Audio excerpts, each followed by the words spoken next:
Hey guys, welcome back to the channel. This is a story about what if Naruto snaps at Sasuke in a retrieval arc. Before I start, please support for more amazing content and do consider subscribing to my channel and share this video with your friends. This is written by Angelmaiden and link in description and support writer. Let's start the video. Prologue, turning point of her life. It was a beautiful day in Konoha. The sun shone bright and dried the last of the puddles that lied on Konoha's busy streets. The town brimmed with life and the animals crawled from their holes and lairs. A calm breeze blew through the air, bringing the smell of flowers and food from restaurants to the chattering people of Konoha. But even without all that, it proved to be a good day for a young blonde-haired girl. She woke up with a smile. It would be the last time she would wake up in this exclusive apartment. The moldy walls, the broken stove, none of those would ever be in her life again. Today was the day that her heritage was allowed to be revealed. And the news of her gender, of course. She giggled. How would Kiba react to this? He was always a player after all. Would he act the same or would his inner player come out? The extra seal on her Shiki Fuin, the advanced henge seal, was getting a bit annoying, so she was happy that could go, but the thing she was the most grateful for was the part where she no longer had to act like a weak retard all the time. God, she hated that the most of her mask, the way she had to act like a brain-dead doofus was just getting on her nerves. And don't get her started on the orange jumpsuit. Shivers, yeah, that was horrible too. She liked orange, but not that much. It made her stuck out like a sore thumb. It practically screamed, here I am, please kill me. She stood up from the old bed and walked over to her broken closet. She opened its doors with a painful creak and lowered herself so she could grab the box she hid under all her tedious jumpsuits. It was a beautiful box. It was made of mahogany and had a silver dragon with green hair and yellow eyes intertwined with a silver fox with 9 tails. On top of the dragon's head stood a hawk proudly with its wings spread out. Its feathers were a mix of brown and gold and had a strong aura surrounding it. All in all, it was a masterpiece that looked like it would fit better in a museum. But it was Naruto's and it would stay hers, it was a family heirloom after all. She opened the clasp that kept the box from opening with a drop of her blood. It took a few seconds before she heard the click of the box opening. She tenderly opened the box and picked up what was inside the box. It were the clothes she looked forward wearing. The clothes of the Uzumaki Namika's main family. Royalty on its finest. The Hyuga and Uchiha wouldn't even dare to compare themselves with the supposed exterminated clan. Well, except it isn't really exterminated. She was still alive after all. She walked over to the bathroom since there were no windows there, she couldn't afford the luxury of curtains and therefore had to change in the bathroom. It was pretty small. It had a toilet and a dirty shower, but that was all there really was. It was a bit bigger than her closet and her closet wasn't really that big either. She undressed, throwing her orange top on the floor and her black shorts on top of the stick that held up the only curtain she owned, the curtain of the shower. She then pulled her bra and underwear from the pile of clothes, both were white in color. She then proceeded to put on a black top and her chainmail top. She then picked up her spandex shorts and stuck her legs through its holes. She then pulled them up so that they were securely on her waist and reached 12 centimeters above her knees. This was so that nobody could see her underwear when she jumped over the roofs in town, since she wore a dress. She then proceeded to pick up her gray dress and put it on. The dress consisted of a light, soft fabric that didn't irritate her soft, unscathed skin, black ribbons and iron enhancements that made it sturdier. It was cut at her left arm so that she had only one wide sleeve, this was so that the sleeve didn't slow down her movements when sword fighting or throwing shurikens. Her belly was bare so that you could see her seal and her back where there was only one scar, the word demon was carved there when she was 5 and for one reason or another, Kurama couldn't heal the wound. At first she hated it, but now she was proud with it. It showed the people of Konoha that she didn't care what they thought. And she was sure that most of them would come to her soon, begging for forgiveness. The black sash was tied at her waist, showing just how thin she was. Most girls would give their left eye just for having her skinny figure. A big bow was tied in the back of it, giving her a more sophisticated, innocent look. The skirt of the dress reached under her knees, halfway her calves. It was slit at the sides for maximum movement comfort. She then attached a white cape to her right shoulder with a silver shoulder protector. The cape had the Uzumaki Namika's crest embroidered on it, a golden hawk with foxtails surrounding it and a fox head above the hawk. Think of the Ashiramiya crest, but with a fox above it and foxtails around it. Her silver shoulder protector had the crest etched in it, together with Konoha's leaf that normally stood on forehead protectors. She combed her ridiculous long hair and tied it in a half ponytail. Meaning that she let the half of her hair loose and tied the other half in a high ponytail with a black ribbon. To top off her outfit she picked up the last item of the pile of clothes. A fake orange rose and put it in her hair like a pin to get her hair out. Her face. Naruto looked at herself. Satisfied with the result. Whistle, looking nice kid. Naruto giggled at the tired voice of the giant fox sealed inside of her. Good morning, Kaiunai. Did you just wake up? You sound kinda tired. FFFFFG. The fox stretched itself in his meadow which Naruto created. Yeah, I did, and guess what? I pleasantly awoke seeing you in your righteous form. Seriously, I don't think that I can handle any more orange. Naruto giggled once again until she saw the clock. Well, it looks like it's time to go to the academy. I can't wait to see everyone's faces when they see me like this, said Naruto with a smile, unusually happy. She was seen a lot with a smile on her face, but that was with her mask on. She didn't remember the last time she had really smiled like this. It felt nice. She hopped out from the window and traveled by roof jumping.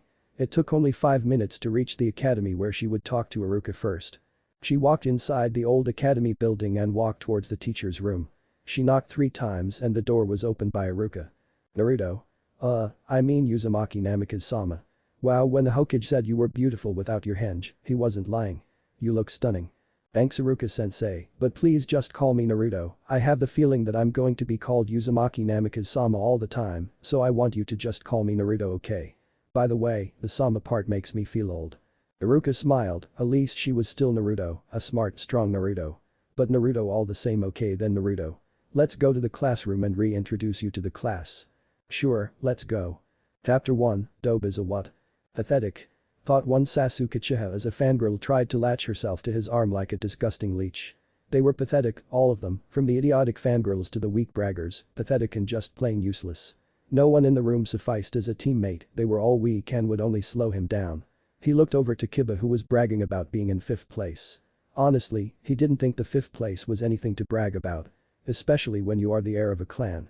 Even that sad excuse of a Kunoichi with bright pink hair had scored higher than him. He should be ashamed of himself. Class, can I have your attention please? Sasuke looked up, distracted from his brooding, and suddenly found himself mesmerized. Next to Iruka stood a young girl who was about 12 years old. She stood with grace and pride, her long hair reached her knees and seemed to shine golden in the sun that came through the windows. She had a heart-shaped face, innocent blue eyes, long curly eyelashes, full pink lips and an adorable little nose. A smile graced her face, her expression was relaxed and serene and seemed to soften his heart. She wore a grey dress that was cut out at her belly showing an intricate seal. He couldn't see her back, but he could see that it was cut out there too. Her left arm was completely visible except her elbow where she had bandages wound around it for support when throwing shuriken. Her legs were visible at the sides because her dress was slit. A black sash hugged her waist and was tied in a big bow at the back, making her even more adorable. She was quite small for someone her age, reaching 159 meters in height but looked slightly bigger because of her black wedge shoes which were created to be durable and practical on the battlefield. All in all, she was a stunning beauty. Sasuke was confused when he felt something wet on his upper lip until he found out the cause of the wetness. He was having a nosebleed and he wasn't the only one. All males in the room were having a massive nosebleed. The girls were too busy blushing to be jealous and Naruto was looking at them with a curious look in her eyes. What happened to the Iruka-sensei? Asked Naruto innocently. Even though she was a lot smarter now that she didn't act like a retard, she was as dense as ever. Iruka gave Naruto a nervous smile. You don't need to know that yet, Naruto. Ayubi was getting annoyed, though the reaction of the class was funny. He wanted to see their faces when they found out that their mysterious goddesses was in fact the class's dead last. Ahem, I think that your peers would like to know what is happening, don't you think so kid? Huh? Oh, yeah. I forgot. Thank you very much Kurama-san. Naruto walked to the front of the classroom with reserved calm steps and lightly smiled at her mesmerized peers. She turned her head to Iruka who nodded in understanding. Iruka walked over to Naruto and raised his voice. Class, meet Uzumaki Namikaze Naruto, last surviving member of the Uzumaki clan, the Namikaze clan, and the joined household of both royal clans, the Uzumaki Namikaze clan. Princess of Whirlpool and Konoha. And heir of the Kyokugen or the ultimate eye. Naruto bowed politely. Hello, my name is Naruto Uzumaki Namikaze.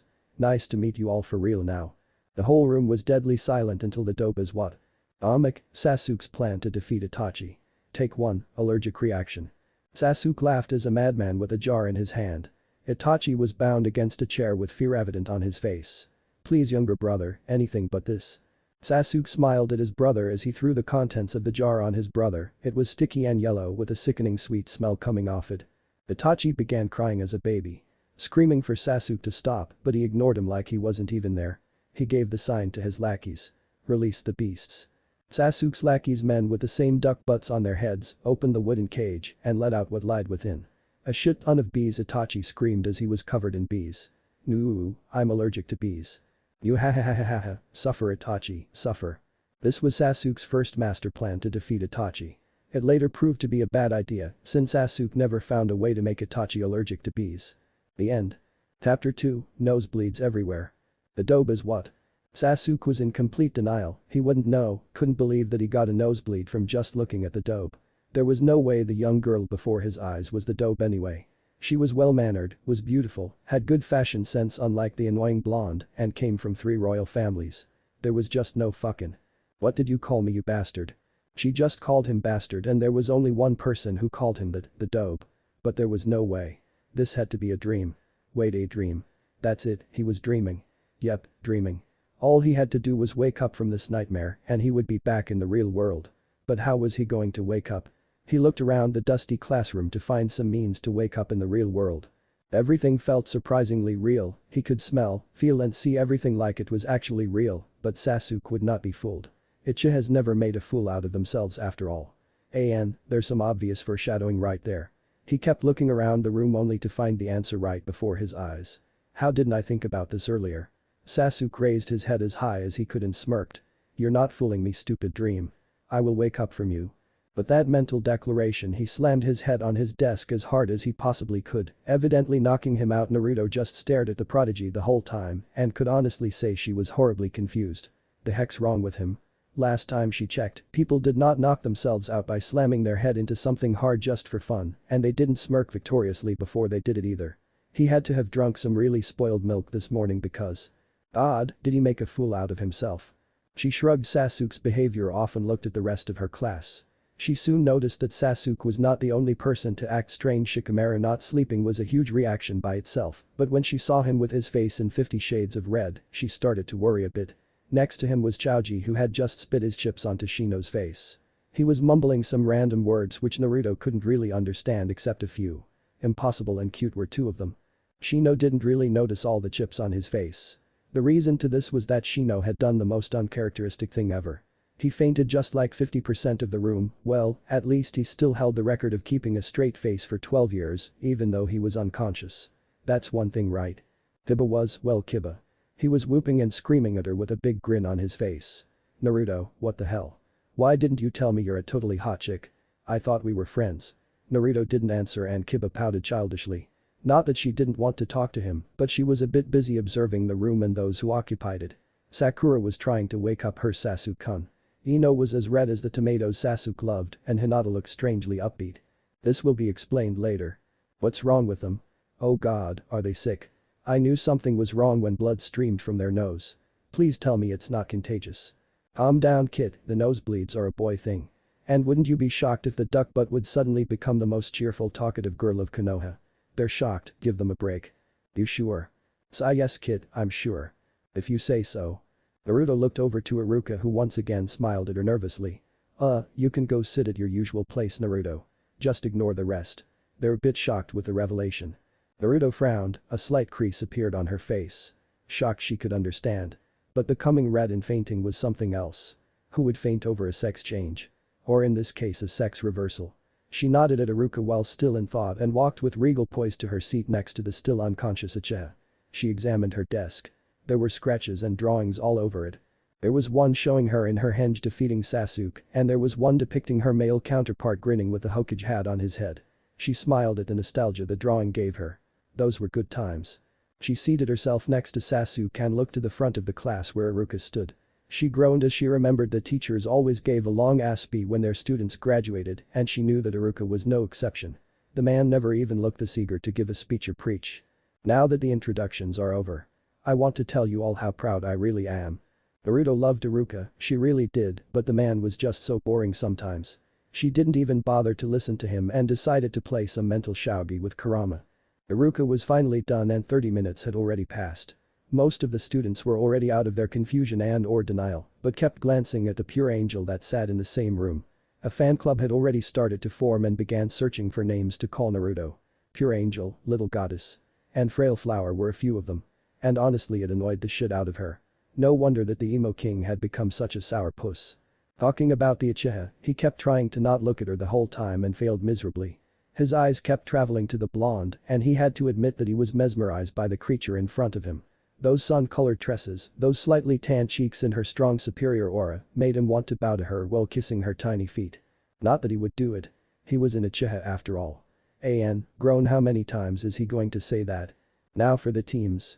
Naruto's ears perked up as she concentrated on the teams. Team 7 is Sasuke Uchiha, Sakura Haruno and Naruto Uzumaki Namikaze. Your sensei will be Kakashi Haddock. Team 8 will be. Naruto groaned for the second time that hour. She didn't want to go on a team with Pepto-Bismol and the Duck Bud Emo King. She just hoped that their sensei would at least make it bearable. She stood up from her seat as lunch break arrived, only to be stopped by Kiba. "Hey there Naruto-chan, where are you going?" he asked with a confident smirk. Naruto pointed at the clock. "Do you even have eyes, dog breath? It's lunch break. You know, the time when you leave class and go outside to eat your lunch." Kiba wound his arm around Naruto's waist, his grin almost splitting his face. "How about you and me have some lunch together? I'm sure we'll have fun together. Don't you Thaiga?" "What the hell, something bit me." Kiba screamed out when he felt something bite him in the neck. He reached for his neck to find the cause of his discomfort, only to be kicked in the face by. Chapter 3, Sacred Grove. In the previous chapter. She stood up from her seat as lunch break arrived, only to be stopped by Kiba. "Hey there Naruto-chan, where are you going?" he asked with a confident smirk. Naruto pointed at the clock. "Do you even have eyes, dog breath? It's lunch break. You know, the time when you leave class and go outside to eat your lunch." Kiba wound his arm around Naruto's waist, his grin almost splitting his face. "How about you and me have some lunch together? I'm sure we'll have fun together. Don't you Thaiga?" "What the hell, something bit me." Kiba screamed out when he felt something bite him in the neck. He reached for his neck to find the cause of his discomfort, only to be kicked in the face by. Hinata was pissed. Very, very pissed.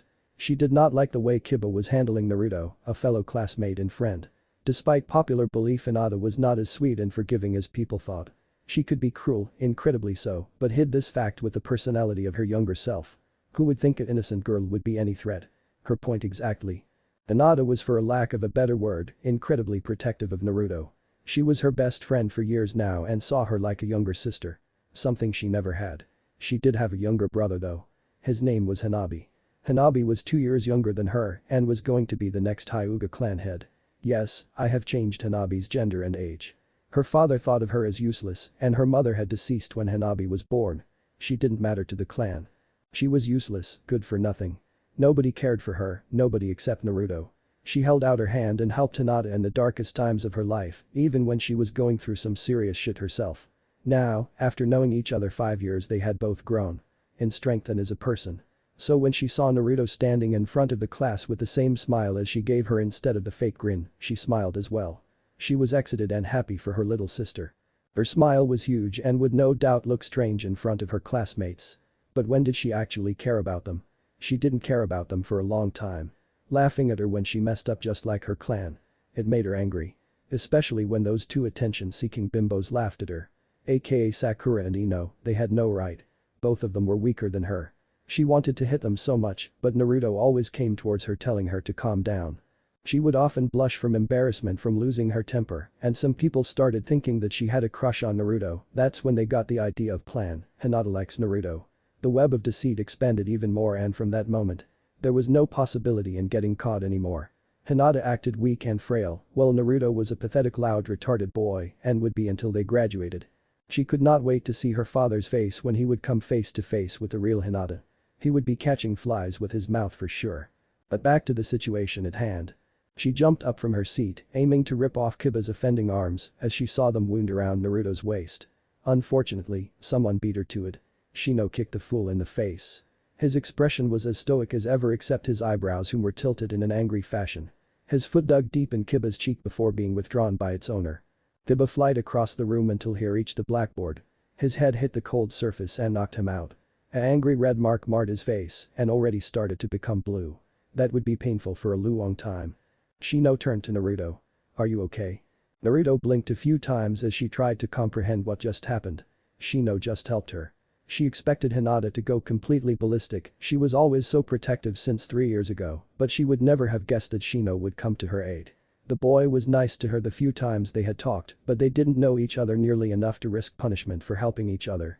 Especially for such a small thing as flirting, even if Kiba was forceful. She snapped out of her thoughts as she realized that Shino was still waiting for an answer. Yes, I am fine, Shino-san. Thank you very much. It was still strange for her to be so polite. She used to swear and scream so much in the past that even her own voice sounded foreign. She knew she had to be polite now her status as clan head and princess was made public to at least her whole class if not more people. Soon people would change her status of demon and monster to Hayame-sama and Naruto-sama, it was all just really weird. It would be funny though.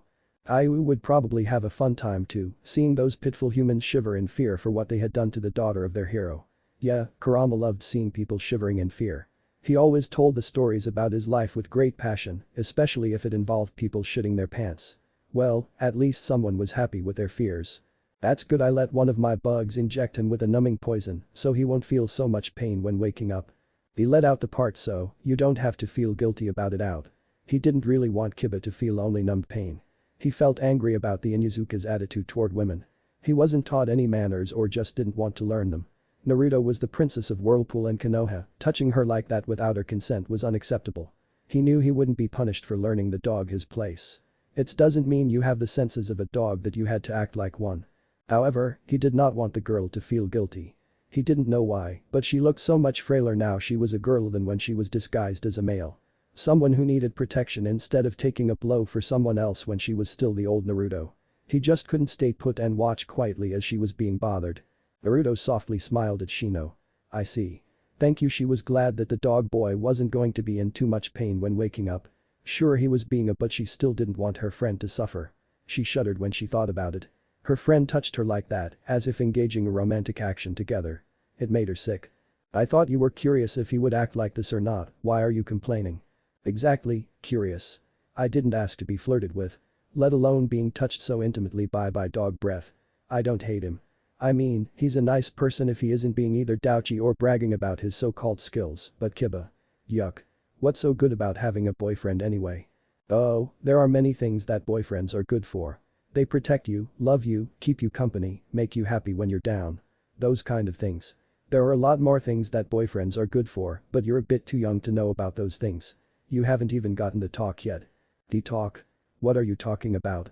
Believe me, you don't want to know. Ow, okay, I get it already, no need to shout. She bowed to Shino and waved to Hinata, whom was glaring daggers at the unconscious form of Kiba. Oi, Hina-chan. Do you want to eat our lunch together? Hinata turned her head to Naruto and nodded. Sure, just wait a moment. Hinata rummaged through her bag and pulled out 2 black boxes and a water bottle. She walked over to Naruto and pulled her away from Shino and out the classroom. Naruto had an idea where the blue net was taking her, but she let herself be pulled along nonetheless.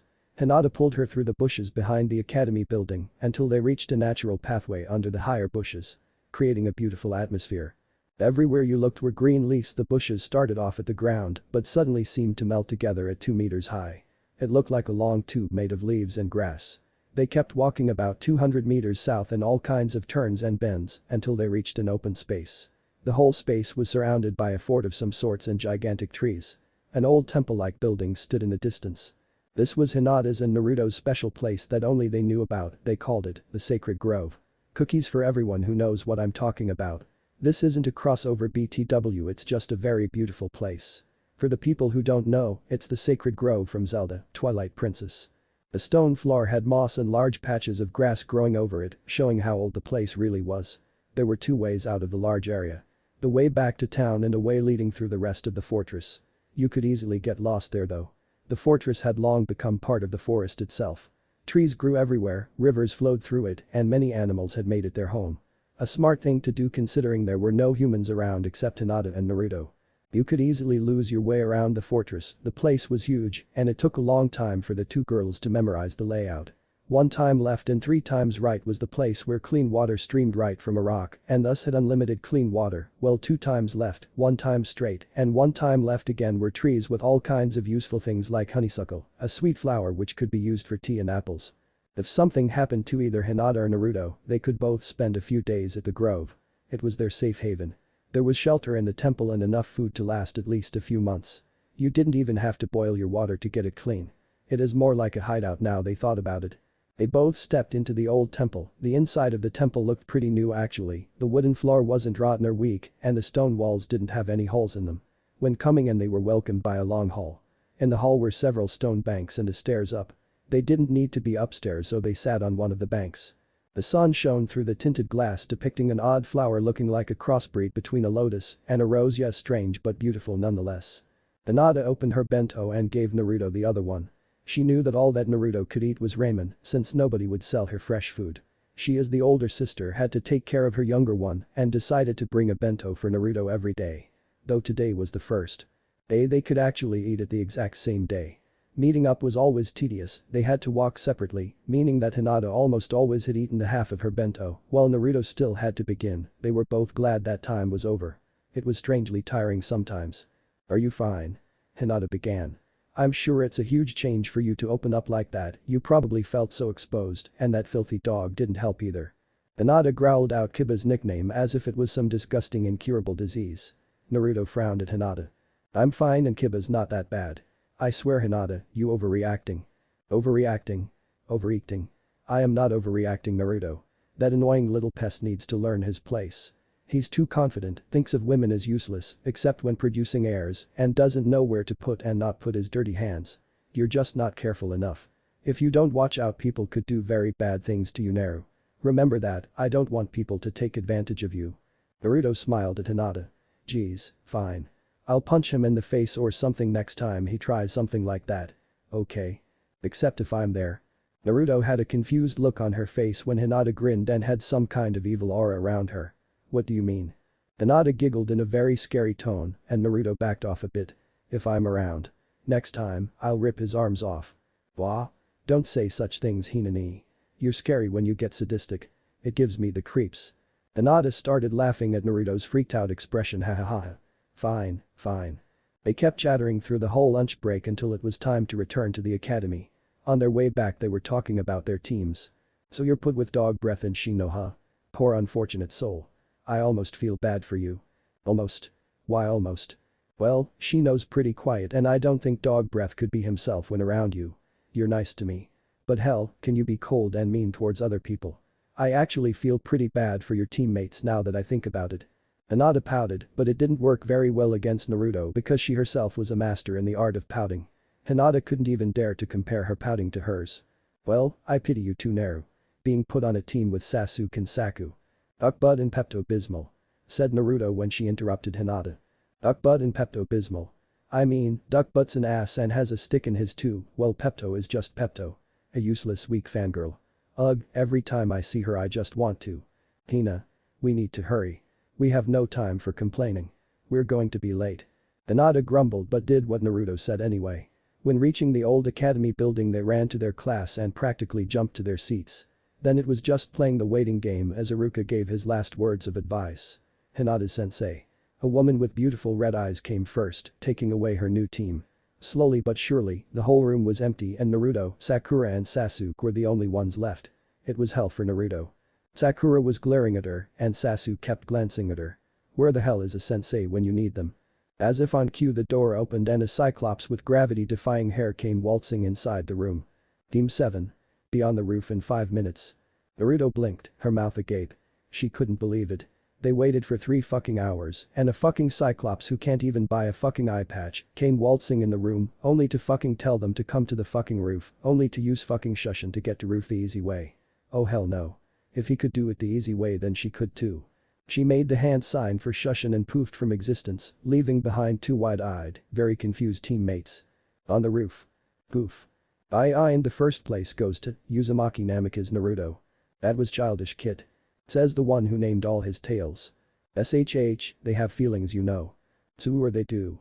Naruto stretched to get all the tension from her muscles. Sitting for 3 hours while wondering where the fudge her teacher was surprisingly stressful. Her entire body felt stiff and hurt a bit. Damn it, if that stupid Cyclops doesn't explain why he is so late right now I swear I will. Whoa there kid, it seems you hang out with Hinata too much. You're starting to swear a lot. That's not true. Yes it is and you know it. Look, I don't care what you think, but don't go around and curse everywhere you go. You're a princess so you'll have to act like one. Shut up and talk with your tails. She walked over to Kakashi and sat next to him. Ignoring the fact that he was gaping. She didn't ignore the fact that he was staring though. What? Chapter 4, Angry Kakashi is not pleased. What? Asked Naruto, quite irritated about the fact that her teacher had no manners whatsoever. First he had the gall to come 3 hours late and now he was staring. She took a good look at her supposed sensei. He looked around 20 maybe 30 years old. It was hard to tell with 85% of his face covered and the grey hair didn't really help much either. His gravity-defying hair was a kind of ashy grey, it was a nice color but looked like it fit better on the walls at home than on someone's head. His lone brown eye was wide in shock, probably because she used shushin. A technique learned to those who had passed the Chunin exam, it was very rare that a newly graduated genin knew the technique. Even so, it was still impolite to stare at someone like that. You're not a normal genin. Are you? Naruto grinned mischievously at Kakashi. You could say that. Stupid stares. Why are there so many of you? Sakura screamed as she finally reached the roof. Sasuke was right behind her, looking as uninterested as always, not winded in the slightest. Sakura wheezed like a sick horse when she walked over to the little bench that Kakashi and Naruto were sitting on. She sat next to Naruto, Naruto slid to the right as she smelled Sakura's sweat. It seemed like walking the stairs was an exercise by itself for the pinkhead. Sasuke did the same, silently cursing Sakura to force him further away from Naruto. He would be lying if he said he wasn't interested in the new mystery known as Naruto Uzumaki Namikaze. The last member of 3 clans. He felt like they were more alike than ever. Both were from famous clans and both grew up alone. They both knew loneliness and she was a real beauty too. What was there not to like? He still found it strange to think this girl was the dope. They seemed like 2 total different people. But he felt attracted nonetheless. Well, now that everyone's here. Let's start with the introduction, shall we? Said Kakashi. Sakura held up her hand and Kakashi nodded to give her permission to speak. Could you give us an example, sensei? Kakashi nodded. My name is Hada Kakashi, I am 26, my likes and dislikes are none of your business and I don't have a dream. Wow, all we learned was his name. Pinky, you're up. Sakura grumbled at the nickname she was given but started introducing herself anyway. My name is Haruno Sakura, I am 13 years old. I like looks at Sasuke, my dream is looks at Sasuke again and squeals I hate Ino Pig and Naruto no Baka. Naruto rolled her eyes. I love you too. Geez, how shallow can one get? Kakashi did the same. A fangirl. Great. Kakashi pointed at Sasuke. Your turn, Breedy. Sasuke glared at Kakashi before starting his introduction. Ichiha Sasuke. 13. I like almost nothing except tomatoes. I dislike almost everything and my dream my goal in life is to kill a certain man and revive my clan. Wow, I think I'll call him Little Sunshine from now on. Thought Naruto sarcastically. Like I thought. Thought Kakashi. Kakashi pointed at Naruto. Last but not least, Little Miss Sunshine over there. Naruto smiled and nodded. Hello, my name is Uzumaki Namikaze Naruto. I'm 12 years old. I like Hinata and her bentos, the hokage, my friends training, Kurama and Aichin, cooking and relaxing. I dislike arrogant people, narrow-minded people, bitter food, waking up in the morning, and my dream is to one day become strong enough for people to rely on me. Kakashi stayed quiet for a few seconds before speaking up. What did you say your name was? Like I said. My name is Uzumaki Namikaze Naruto. Kakashi's eye lit up with hope, happiness, relief and anger. What was your father's name? Naruto gave him a confused look. My father was Minato Namikaze and my mother was Kushina Uzumaki. Why do you? Before she could finish her sentence she was pulled into a warm hug by her sensei. His cheeks rubbed themselves on her shoulders, causing Kakashi's tears to spill on her clothes. He was happy, so happy that his godchild was alive. But while he was happy, he was also unbelievably angry. Not at Naruto, mind you, but at the Hokage. He trusted his leader and followed his orders, no matter what. And this was what he got in return. Lies. The old Kage had told him his godchild died alongside his sensei, yet here she stood. Very much alive. Not that I don't appreciate the hug, but I'm getting a little bit confused here. Kakashi suddenly realized that his godchild had no idea what was going on, not only that, but there were 2 other kids sitting there watching how their teacher was hugging their female teammate. He looked over to his 2 other students, Sakura was creeped out by her pedo teacher, while Sasuke was challenging him to a battle of death glares. He let go of Naruto. At him. You're dismissed. Be at Team 7's training field at 7. And don't eat, you'll just throw up. He grabbed Naruto's arm and pulled her body close to him. He wound his arm around her shoulders and made the hand sign to perform shushin and once again left behind 2 shocked students. The Sandaime was reading his heavenly literature in peace during his break. Nothing could ruin this day. There was less paperwork than usual, there were no stupid meetings, and he could read some icha now that his secretary was on an errand. The weather was nice too, and the smell of grass filled his nostrils. He took a big sniff from the air. Poof. Smoke filled the room, the Sandaime coughed as some entered his lungs as well when he decided to take a whiff of the spring air. The smoke cleared after a few seconds, revealing a very pissed off Kakashi glaring at him and a confused Naruto looking around in curiosity. "You have much to explain, Sarutobi-san." Sarutobi blinked innocently. "What are you talking about, Kakashi?" Kakashi saw Red playing innocent. He grabbed the collar of the old village leader and roughly pushed him against the wall. "You know exactly what I'm talking about. You said she was dead, that she died alongside Minato-sensei. Do you have any idea how long I was mourning their lives in front of that goddamn gravestone? How long I was wasting my time inside that godforsaken graveyard? Not only that, but she's the Jinchuriki.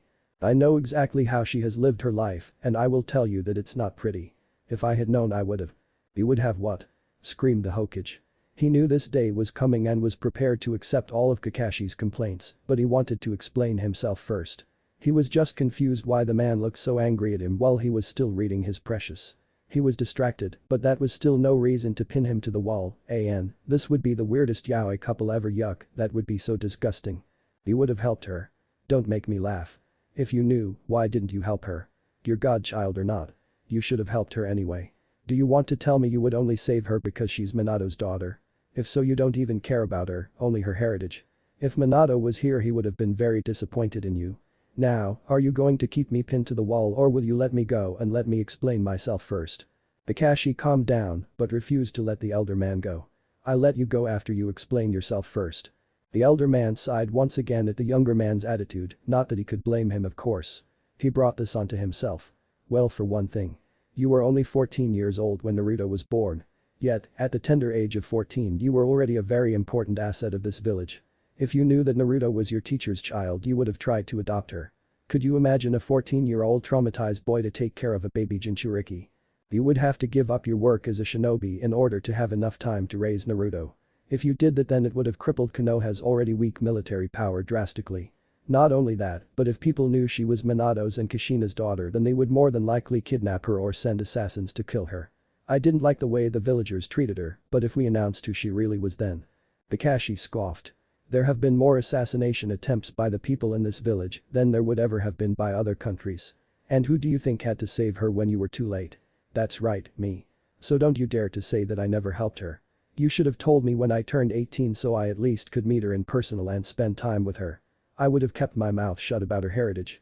I am not so foolish to not understand the fact that it was dangerous to reveal her heritage. However, I had the right to know." Naruto coughed in her hand. Excuse me.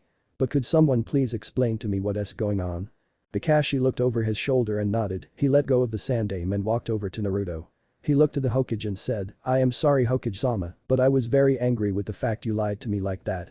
As a matter of fact, I still am.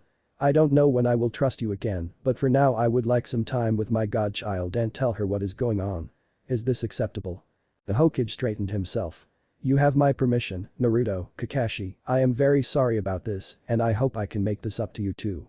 Kakashi said nothing to the Hokage's apology and I smiled at Naruto. "Let's go eat somewhere and talk about it there, okay?" Naruto looked at her sensei and nodded. It wasn't like she had anything better to do. And she was curious about what there was going on. She had a suspicion but would rather hear it from the man's own mouth. "Ichiraku's?" she asked. Kakashi laughed. "Ichiraku's?" Naruto whooped of joy at the news. She loved ramen, but that might be because she never really ate anything else. Most of the shopkeeper either threw her out or gave her spoiled food for twice the price. Instant noodles were the only things she could buy without them being spoiled. The fact that the only place that gave her fresh food was a noodle restaurant didn't really help with her ramen addiction either. If you guys have suggestions for another kind of food that Naruto will taste in the future and become her second favorite food, let me know. "Can I do the shushin this time?" asked Naruto. Kakashi gave her a questioning look. "I know that shushin drains quite the amount of chakra and we both know that I have enough of that. You on the other hand must be getting tired." "Do I really look so weak?" laughed Kakashi. "Sure, why not? It would be nice if you did." Naruto waved at Sarutobi before grabbing Kakahi's hand and shushining away. "Bye-bye, Gigi. See you later." The Hokage smiled at the girl before she vanished and sighed. This might as well be the last time the girl would smile at him. He had lied to her, and when she would find out that she could actually have had the family she desired, surely she would hate him. He really hoped she could forgive him for all his lies. He really did, but he knew that would be very unlikely. The day couldn't get any worse. At Ichiraku's, I listened to the song Our Children taken from the Ost of Zelda when writing this part, so if you want to know where I kinda got my inspiration from, you should listen to it. God, I love that game. Kakashi and Naruto took a seat at the ramen stand and each ordered a bowl of ramen. Naruto chose to take chicken this time, while Kakashi favored beef. Kakashi decided to talk while they were waiting for Tucci to finish cooking the food. So, I'm sure you are wondering what my reasons were for my previous behavior. You see, I knew your parents. Started Kakashi. Naruto just stared at the man. You did? Kakashi I smiled. Yes, you could even say that I saw your father as a replacement for my own. He was a kind man. He cared for me as if I was his own son.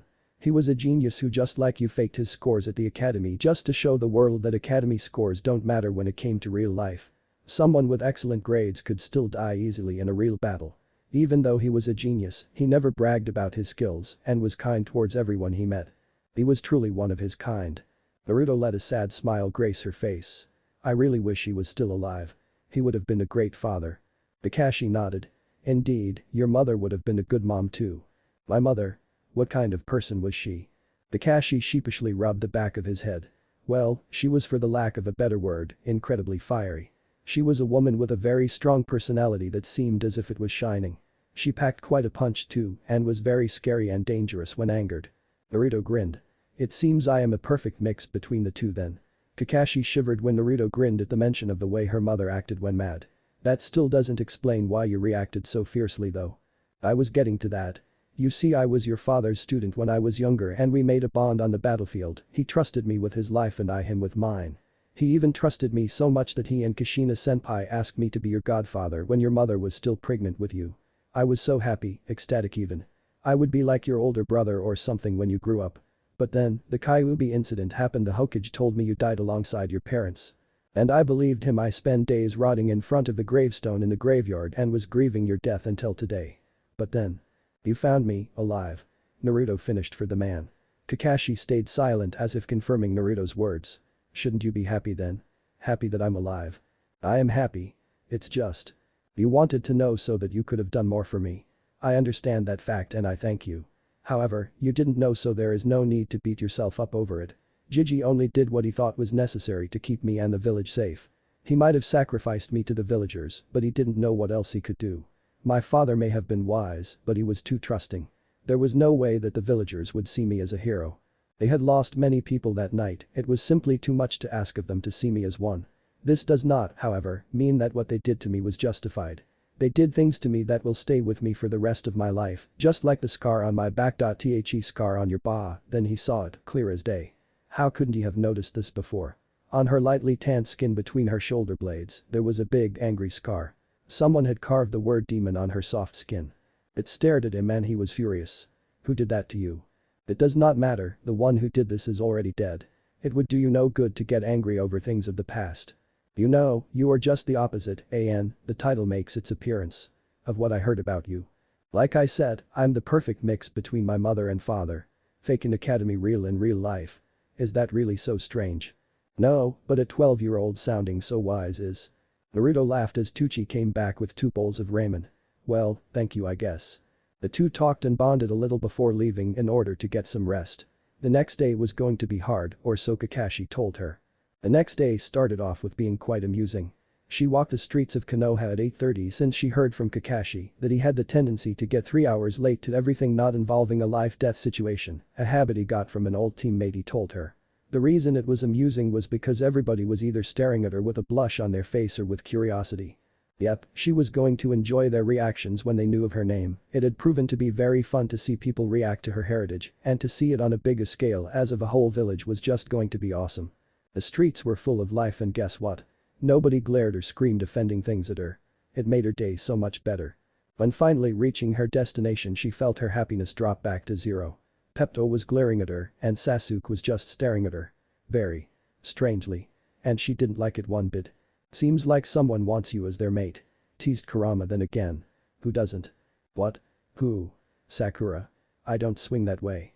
No offense to lesbians by the way. No stupid. I'm talking about the Uchiha. Oh hell no. Sasuke. Ew, that's just fucking disgusting. Kaiju nai. Why the hell would the jerk? No, I refuse to believe it. You're crazy. Kid, language. And I'm not crazy, look at him. He's been staring at you since yesterday.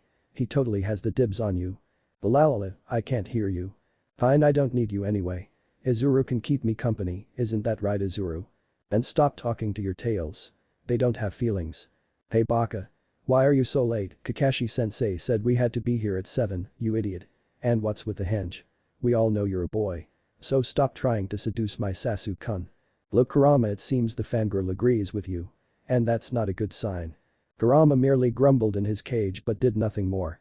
She turned to Sakura and sighed. I'm going to pretend that I didn't hear you.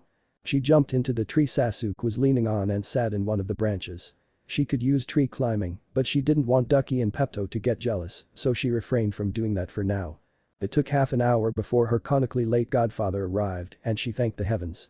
It was hell, again. Sakura kept glaring at her, and Sasuke was still staring. He even started to grin in some creepy way after a while. She started to suspect that what Kurama said was not as much bullshit as she had hoped. Sorry that I'm late. I killed my alarm clock and had to give it a proper burial, said Kakashi in an earnest voice. If he hadn't said something ridiculous then Naruto would have actually believed him. She sweat dropped at the ridiculous excuse. Liar. Screamed Sakura. Sasuke just glared at him, only less intense than when Kakashi hugged her yesterday. Naruto just sighed. At least he warned her about his tardiness first. Whatever. What are we going to do now? Asked Naruto. She knew that today was going to be tiring. But that was all she knew. Today, we will test if you're really worthy of the world of shinobi. Sakura gasped. But sensei. We already graduated. Nope. Nope. You haven't graduated yet. You only passed the test that allowed you to take this test. If you pass this test, then you'll become a real genin. If you don't, you'll be sent back to the academy and we'll have to start this year all over again. BB, but that's not fair. Screamed Sakura, this time into poor Naruto's ear. Why not? Said Naruto, quite annoyed about the fact that Sakura made her ears bleed. Grades mean nothing in a real battle. Knowing about the history of Konoha will not kill your opponent. You cannot kill your opponent by boring them. Indeed, well. Since you guys have been waiting for so long I'll explain this test so that you guys can eat something. He held up 2 bells. Here are 2 bells. Your goal is simple. You must retrieve 1 bell to pass. Easy enough, right? But sensei, there are only 2 bells. Naruto rolled her eyes. Wow, you can count. Isn't it obvious? We have to fight each other as well to get a bell, one of us has to go back to the academy. Isn't that right Kakashi-sensei? Kakashi grinned. You're much smarter than people make you out to be. Well, since our dear Naruto has explained the rules, let us begin. In 3, 2, 1 go. Chapter 5, A Warrior's Blade. 3, 2, 1 go. Kakashi gave the signal. Sakura and Sasuke knew what they had to do. The academy had taught them to always hide from a stronger opponent and wait for an opportunity to strike in order to gain the upper hand. Naruto on the other hand just kept standing at the same spot she was at before. Naruto. I don't think you understand the. I understand it very well Haddock-san. I just don't think it's wise to hide from my opponents. They can surprise you when you're focusing on your enemy, it's better to fight your opponents, and Naruto paused. I shouldn't say what I'm about to do. Do things that can help you defeating them. I see, that's a smart thought, but. Not only that, but I doubt that you would allow them to strike you since you're already expecting them to do so when you lower your guard. You would probably attack them before they even get that chance. How do you? You're easy to read. To me at least. People not wanting their children to play with me left me without much to do. Now, before we dance I would like to know if we have a time limit or not. As observant as her father I see. Mused Kakashi. You have until this noon. So you'll have 2 hours. Oh, and I forgot to tell you guys that the loser won't be getting any food and will be bound against the training post. Did you eat by the way? Naruto cocked her head to the left on a cute way. No, why do you ask? I haven't heard you stomach complain once from the lack of food. Ah, that. Well, I skip my meals sometimes because I would rather train instead, so I'm used to it. I also don't really have anything to eat at home since I'm moving today. Naruto readied herself in a fighting stance. The Udham stance which the female members of the main household of the Uzumaki clan used. Made specially for the Uzumaki Kekai Genkai, the Mujahina Kamigami no Ko or the voice of the merciless gods. No, Naru's not going to be op, it only awakened in the main household, therefore it was very rare, and the fact that its name was so damn long annoyed Naruto a bit. Naruto could only use one of its skills, and that particular skill wasn't very useful in battle. It's been nice talking to you Haddock-san, but time marches on. I think we have been talking for long enough. Now, shall we dance? Kakashi grinned. Using the catchphrase of Madara Ichihaha. It actually fits you pretty well Naruto. He reached for his bag and pulled out an orange book. Wait, huh? What are you going to do with that book? asked Naruto, feeling a bit dishonored by her teacher and godfather. Isn't that obvious? I'm reading. I can see that, but why are you reading? Aren't we supposed to fight? Kakashi scoffed. Do you really think a genin like you could do me any harm? Oh, this was it. Godfather or not. She was going to kick this man's ass to Kumo and then back to Konoha. Nobody, and that means absolutely nobody, was allowed to underestimate her. Shit was going to go down. Kakashi smiled to himself. Seems my taunting worked. His teacher had said long ago that an angered warrior only wielded a dull blade. He would teach this to his daughter. So he thought Naruto charged at him head-on. She didn't even guard her weak spots. Kakashi held out his hand trying to stop her pathetic punch, only for it to stop right before he could catch it. She then used the ball of her foot to push her to the right. A feint, thought Kakashi before the wind that her punch carried swooped over him, pushing him several feet back. Such power. Naruto disappeared for a fraction of a second and reappeared behind Kakashi. She raised her hand and backhanded him on the face. Let me give you some advice. Never anger in Uzumaki. It'll be your downfall. Kakashi was surprised by Naruto's attack and found himself being smacked on the face. Her words repeated themselves in his mind. And he remembered something else his sensei had said. He almost face-palmed when he did. An angered warrior only wields a dull blade. But remember, Kakashi, that an angered Uzumaki will come after you with a scythe twice as sharp as the Izanagi shudders. Kakashi involuntarily paled. How could he forget? The Uzumaki temper and pride was sensitive to insults. And an angry Uzumaki means death. He was lucky she hadn't awakened her voice or he would have been screwed. Naruto grinned as she saw Kakashi pale. She might have her father's strategic skills and his wisdom, but her personality on the battlefield was the same as her mother's. Have no mercy. That was her nindo when battling someone, may it be a life or death situation or just training. Don't hold back. That was all she would ever think about in battle. And she absolutely hated it if someone underestimated her. Especially since she never held back. It was her way of leaving her opponent's honor intact. She would respect their strength. The only thing she wanted in return was that the opposite party did their best as well. Which was not being done by Kakashi right now. She jumped back in a backflip to get some distance between them. She then made 5 hand signs: rat, serpent, monkey, ox, dog. Fuetin, breath of the wind deity. She used a bigger variation of wind bullet and threw his body against a tree. You're not talking so big now, Kakashi saw. Wait, huh? Kakashi's body disappeared and left a log in its place. Kawarimi. I've been had. Sasuke and Sakura meanwhile were gaping. That was not a genin level battle. That speed was just inhuman. For them least, they seemed to disappear and reappear over and over again. Sakura actually got scared of Naruto now. She had just badmouthed her and thank goodness Naruto ignored her. She would like to keep her head. Thank you very much. Sasuke was inwardly celebrating. She was perfect. She was everything he's ever wanted in a woman. Beautiful, kind yet fiery, actually smart, and she was strong. Nobody would ever deserve someone like her, except him of course. Talk about a big ego, he was exited. That much was sure. He would go as far as saying he fell for her. Was this how it felt to fall in love at first sight? No, it would be too fast to tell. Maybe he was just exited about the thought that there was someone else like him. It was a possibility. He would have to wait and see. It felt strange. He was sure that he locked away his feelings since that day, yet he felt comforted when looking at her. When she smiled, he couldn't get it out of his head. It was a strange phenomenon to him. Maybe he was attached then. Naruto looked around, looking for signs of her sensei, and was shocked she found none. That's strange, I'm a sensory type, so how could he? He's masking his chakra. Rejoice, kid. Only Anbu know how to do that. If you pass, you'll have a good teacher to teach you all kinds of awesome things. By the way, you do realize this is a test inside a test, right? Of course I do. Who do you think I am? What kind of team travels in a pair instead of 3? That's my kit. Naruto smiled at the fox's antics, but quickly hid it. She then heard rustling behind her. Kakashi was hiding in some treetops making several hand signs. Those hand signs are for a Kaiten jutsu. If that reaches me, I'm screwed. Konoha's secret technique, 1000 years of pain. Kakashi put his hands together and stuck his index fingers out. He then aimed for her ass and gave her, for lack of a better word, a very powerful poke in the butt. Lesson 1, never let a ninja get behind you. Kakashi's eyes widened when Naruto gave him the most sinister grin he had ever seen. Joy obvious in those blue eyes. When he shoved his finger you know where. There only resounded one sound, no screaming, no cursing, only one sound. Poof. Page Bushin. When? Kakashi then understood what the girl had done. Clever, very clever. Sending a Kage Bushin to obtain information about your opponents without getting in danger yourself. Naruto watched Kakashi's confused look change into an amused one. Seems he found out the purpose of that cage bushin'. She grinned once again, she was really enjoying this. After acting weak for years, she never had fun fighting, not even once. But now, she was completely giddy of excitement. Unfortunately, she didn't need to fight anymore, she had finished what she wanted to do. The only thing she had to do was wait till noon. Sasuke had seen everything and wanted to have some action as well. However, how?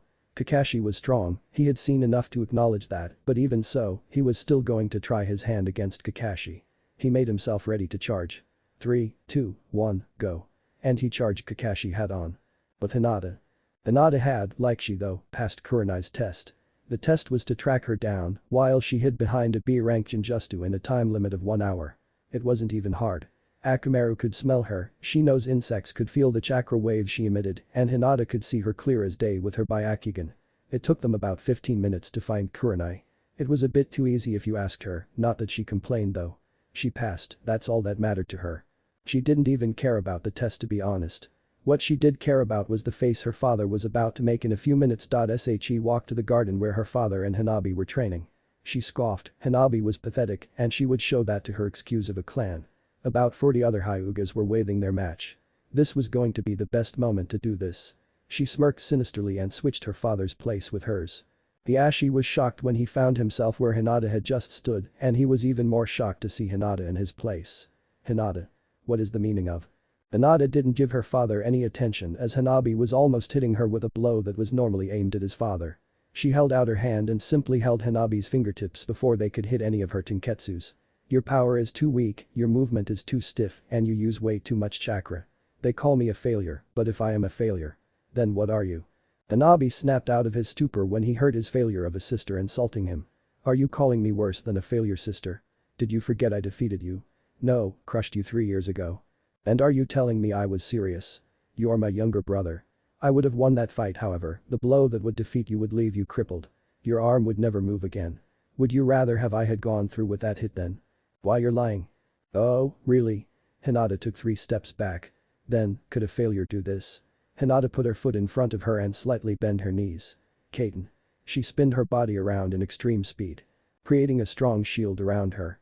Impossible. Screamed Hiashi. I never learned her Kaiten. She couldn't possibly have learned that by herself. Learn it by myself I did, though I had a strong training partner. She was the person to help me acquire this level of strength. Do not think I became this strong for you though. I become strong so I could protect her, not the Hyuga clan. I became strong because of her and for her. I can honestly say this though, I hate you all. Hinata raised her head in an uncaring manner and walked towards her room. When entering her room she screamed of joy. Whoa, that felt good. Back with Naruto. Naruto sighed, Sasuke got himself buried in the ground while Sakura was caught in a weak Jinjutsu. She was glad that it was almost noon and she was also glad that Kakashi noticed no changes. Re-eating. Finally. Okay, we're done. Naruto, dig out Sasuke and wake up Sakura. Naruto did so and the one being tied to the training post was Sakura. Why am I the one being tied up? Screeched Sakura. Oh, I don't know. Maybe because you were the only one doing absolutely nothing. Seda once again irritated Naruto, she didn't hate the girl. But her lack of common sense was really pissing her off. Sakura wanted to respond but then remembered how well she fared against Kakashi and decided to keep her mouth shut for the time being. It seems none of you have any bells. Look again. Said Naruto with a grin almost splitting her face. In her hand 2 bells. How? When you were fighting my cage bushin I just had to place a small Jinjutsu on a very big area, since I don't have enough chakra control to do it on a small area, walked over to you, snatched it without you feeling it, and placed another Jinjutsu to make you think you still had them. Easy as that, right? But how did you? Never mind, who are you going to give the bells? Naruto threw the bells to Kakashi. You of course, since you are our sensei. We are all a team, right? Kakashi shook his head in amusement. You really are one of a kind. And that was the beginning of Naruto's troublesome ninja lifestyle. Chapter 6, Moving from Rundown Apartment 2. Naruto was nervous about moving. Her status as princess no longer allowed her to live in the apartment she grew up in. Even if people wrote mean things on her door and even though it wasn't very big, she still loved it. It was the place nobody could reach her or hurt her. It protected her like a mother would. It was something like that to her. A warm place that kept her comfy and warm in the cold and barren winters, a place that gave her the safety she so desperately needed. A place she didn't want to leave. Hinata, Kakashi and strangely Sasuke had volunteered to help her moving. Sasuke asking her if he could help was the strangest thing she ever heard. She couldn't complain though. He did mean it well, maybe. She didn't have much to take with her since she owned very little. Still, the 9 boxes she had already packed were incredibly heavy and she didn't want to move alone. She hated that word alone, she had been at many TIM1s and there was absolutely no one to take her away from it. "What am I supposed to do with this, Naru-chan?" asked Hinata. In her hand she held a small book. "Put it in one of the boxes. I still need it." Hinata looked in wonder at the worn little book. Its cover was made of dark leather and had a golden hawk on it. It was kept shut by a seal that was hidden in its crimson eye. "Naru, what is this book exactly? It looks too old to belong to you." It's a family heirloom. I haven't opened it yet though. I wasn't allowed to by Jiji until I took up my righteous name." "I see, what do you think is in it?" "Does it matter right now?" responded Sasuke. He found it annoying that the Hyuga kept pushing on the subject. He himself knew it was hard to talk about things like heirlooms, it made him think more about the fact that there was nobody left. It made him realize that there was no one else like him beside the one who murdered his loved ones. And it made his blood boil. He would be damned if that girl made his teammate hurt more than she already did, only because her wide-eyed ass was curious. "Let's all calm down for now and focus on the task at hand. We're almost done." Naruto tried to calm down her helping hands. Fighting wouldn't change anything. And it would be too troublesome to deal with 2 pissed-off early teens at the moment. Naruto walked to her room, made the sign to the rest to follow her. Her room was completely empty. Her bed was thrown away since it was too worn to be used again, as was her closet with the orange jumpsuits included. The only thing still there was the little closet on the wall. Barely big enough to put 15 pairs of shoes in. "This is the only thing I still need to do." She opened the closet and her 3 helpers gasped. In the closet were around 50 pots filled with ash, decorated beautifully with ribbons and pearls. In front of every bottle lied a picture with a name written in beautiful writing. Every person in the pictures looked like they were sleeping. None had their eyes open. "Naruto," Kakashi began. "Who are these people?" Naruto looked her godfather right in the eye before sighing. "They were assassins sent to kill me." Kakashi's eyes widened before closing in regret. Sasuke just stared at Naruto, shock obvious on his face. Hinata gasped and clasped her hand on her mouth before getting furious. Why would you show them such respect?" screamed Hinata in rage. "Because they too were humans with mothers, fathers, wives and husbands. Even children. And because none of them know what happened to their beloved ones, I honor their deaths in their stead. Because I know those families still hope their beloved one come home. Dirty but safe saying I failed my job this time." With an apologetic smile on their face. She picked up a little pot and handed it to Kakashi. "Could you find a box to put these in? I want to scatter their ashes on top of the Hokage monument." Kakashi said nothing and only nodded. Honestly, this girl is too kind for her own good. He walked to the living room and retrieved a fairly large carton box. He then proceeded to put the little pot in it and took it to Naruto. "Here." Naruto smiled and put all the little pots in it with the help of Sasuke and Hinata. Kakashi was resting a bit, sighing he had to carry most of the boxes later. "Alright, we're done," announced the blonde. "Finally," said Hinata with a sigh. "Haha, already tired. Hina-chan." She grinned teasingly at Hinata. "Not everyone has unlimited stamina like you, Naru, I'm kinda jealous." "I agree." Naruto stared at Sasuke. "What? Since when do you agree with someone?" "And I?" "Of course you can, but I didn't strike you as someone to agree with people." Sasuke's tone was more of a confirmation than a question. "It's not that I don't agree with people, but I just don't agree with stupid people. Since our class was full of idiots, I never agreed with anyone." "Are you calling me stupid?" Sasuke gave her a ghost of a smile. "Of course not. Just that orange." "Loud idiot." Naruto finished. Sasuke nodded. "But now, I can honestly say that you're the one who I respect the most. If you would have said me that I would respect you 2 days ago, I would probably have laughed at you saying that you were insane. But it doesn't sound so strange anymore." "Sasuke, do you have cancer or something?" asked Naruto, suspicious of Sasuke's behavior. Hinata bopped her on the head. "He's just being nice, Naru." "Exactly. Since when is Ducky nice?" "Excuse me, what did you just call me?" "Nothing." Hinata shook her head. Naruto could be so childish sometimes. "Be glad she changed your name. You were originally called Duck, but..." "She called me what?" "And Sakura is called Pepto-Bismol or Pink Banshee, whichever you prefer." "You guys have names for everyone?" "Yep." exclaimed Naruto happily. "I doubt that is something to be proud of," whispered Sasuke. "Hey. Hina-chan has made the most cruel nicknames you know." Hinata feigned innocence. "What? I don't know what you're talking about." "You called poor Shino insecticide. That's a cruel nickname." No, it's not. It's accurate.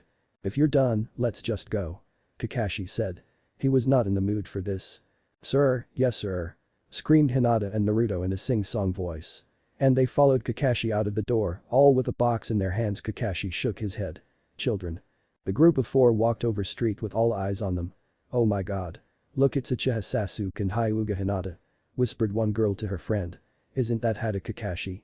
Said another elderly man to his wife who nodded. Who is that girl? Asked a teenager to her mother while her mother gasped. Oh my. That's the Uzumaki Namika's crest on her cape. The people who heard her gasped. Did the Yondaime have a child? But I heard his little girl died alongside him. The Hokage said so, unless. He lied. No way. Seems like you attract a lot of attention, Naru-chan. Whispered Hinata in Naruto's ear, but Naruto could care less right now.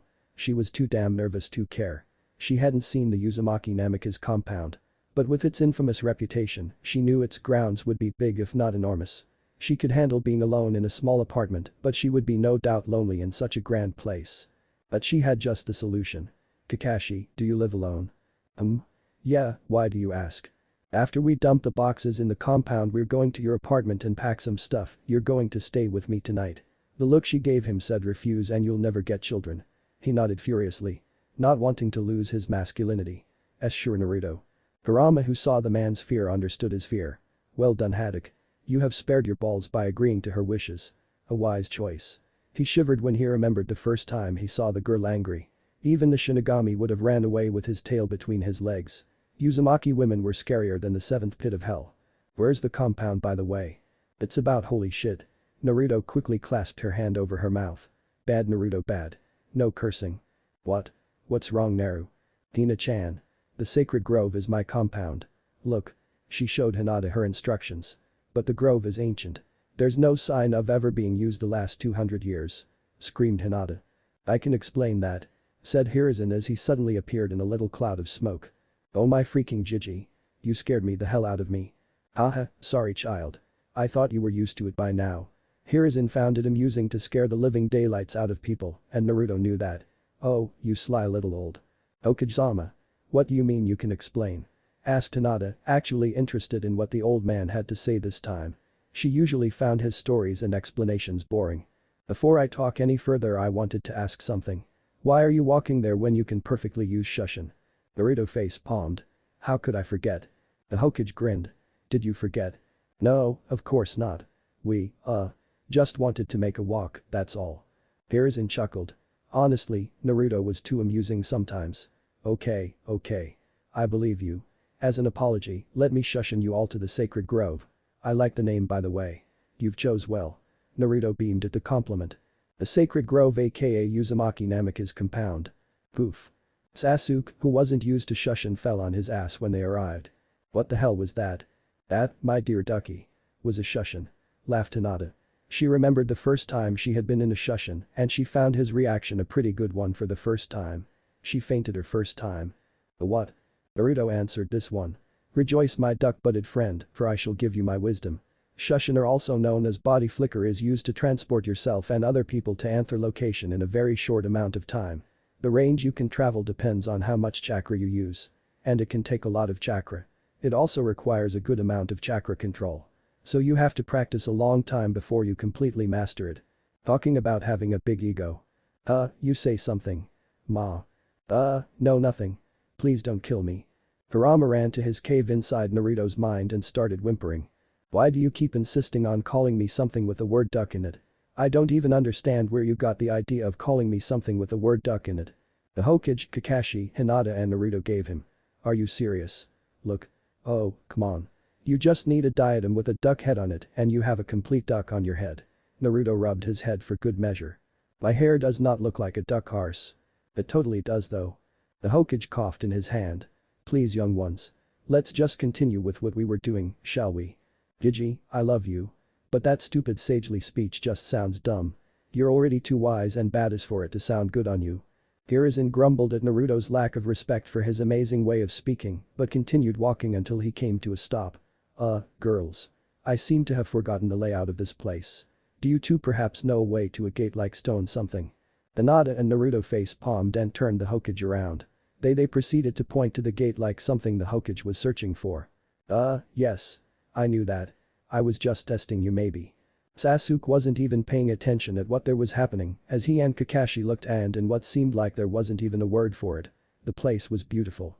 Not exactly livable but mesmerizing. The bountiful trees, the river that seemed to flow down from what seemed like stairs from long ago. It was an ancient fort. But now they thought about it. It really wasn't livable. How in God's name was this a compound? Naruto, come here and wipe some blood on this sign. Naruto nodded and took a good look at the gate. There was something that looked like a bird which pointed its beak to a whirlpool. The hokage pointed to the eye of the bird which was yellow and had some kind of alchemy-like sign on top of it. She bit her finger hard enough to break through the skin and draw blood.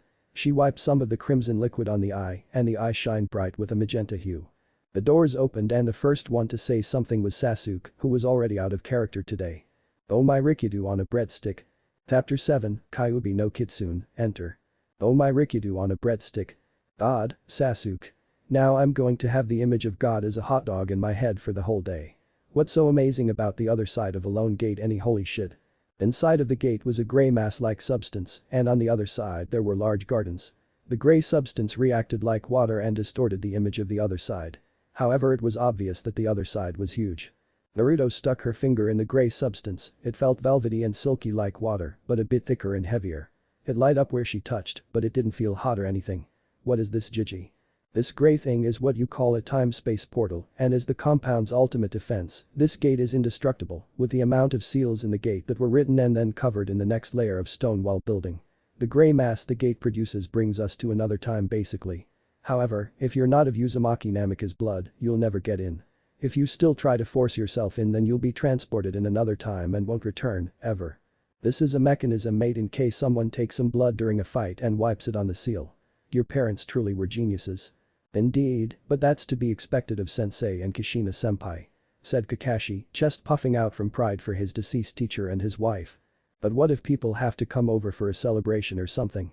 Asked Naruto, if her friends wanted to come over, they would be transported to some time unknown. And she rather not have that Shikamaru ended up with the dinosaurs. Actually, maybe that's not a bad thing for him to be honest. Nobody would nag about doing something instead of staring at the clouds all day. I'll show you in a minute. Hiruzen turned to Sasuke and Ko. No one touches the time-space portal, am I clear? Naruto and I are going to take care of our little problem of getting you in, so just wait patiently until we get you. Sarutobi then held out his hand for Naruto to hold. But Gigi, you're not a Uzumaki Namikaze either. She held his hand but couldn't help but ask. Sarutobi was old after all and easily forgot things. Your parents have already taken care of that. He pulled Naruto through the portal, leaving behind Hinata, Kakashi and Sasuke. Being pulled through the portal was strange but felt so good. The stress literally fell off her shoulders, the soft feeling on her skin was heavenly, it felt so fluffy and soft and so warm. It wasn't cold but not hot either. She made a disapproving sound when the feeling left her, but the stress did not return. Hiruzen laughed. Felt good, didn't it? Minato being the Hokage gave him a great amount of stress, so to prevent breaking down because of the stress, he adjusted the seal that regulated the time-space portal and put in a calming seal which rids those who come through it of all stress and worries. It's addictive to most. If it's that addictive then I think people will only come visit me for that damn portal instead of me. Naruto nodded and then looked around with a perfect fish imitation. Forget huge, the place was giganormous. That's not a word, kid. Well, it is now. She was in a very big courtyard in a newly built Japanese medieval hybrid fortress. The garden was 550 meters wide and the grass was neatly cut, the bushes were cut into a labyrinth and the flowers were planted with utmost care. There were lilies, rare bluebird roses, fox knives and beautiful autumn ursulines. There were oak trees, sakura trees and honeysuckle trees planted neatly beside the road to the castle-like mansion. The mansion was something like a modern Japanese castle, each layer had about 3 floors instead of the usual 1 floor that old Japanese castles had. In result the mansion was larger than usual but had less layers. The roof was black, its walls were red, the decorations on the house were made of gold and the whole building was supported by wooden beams. The dark building contrasted beautifully with the light garden.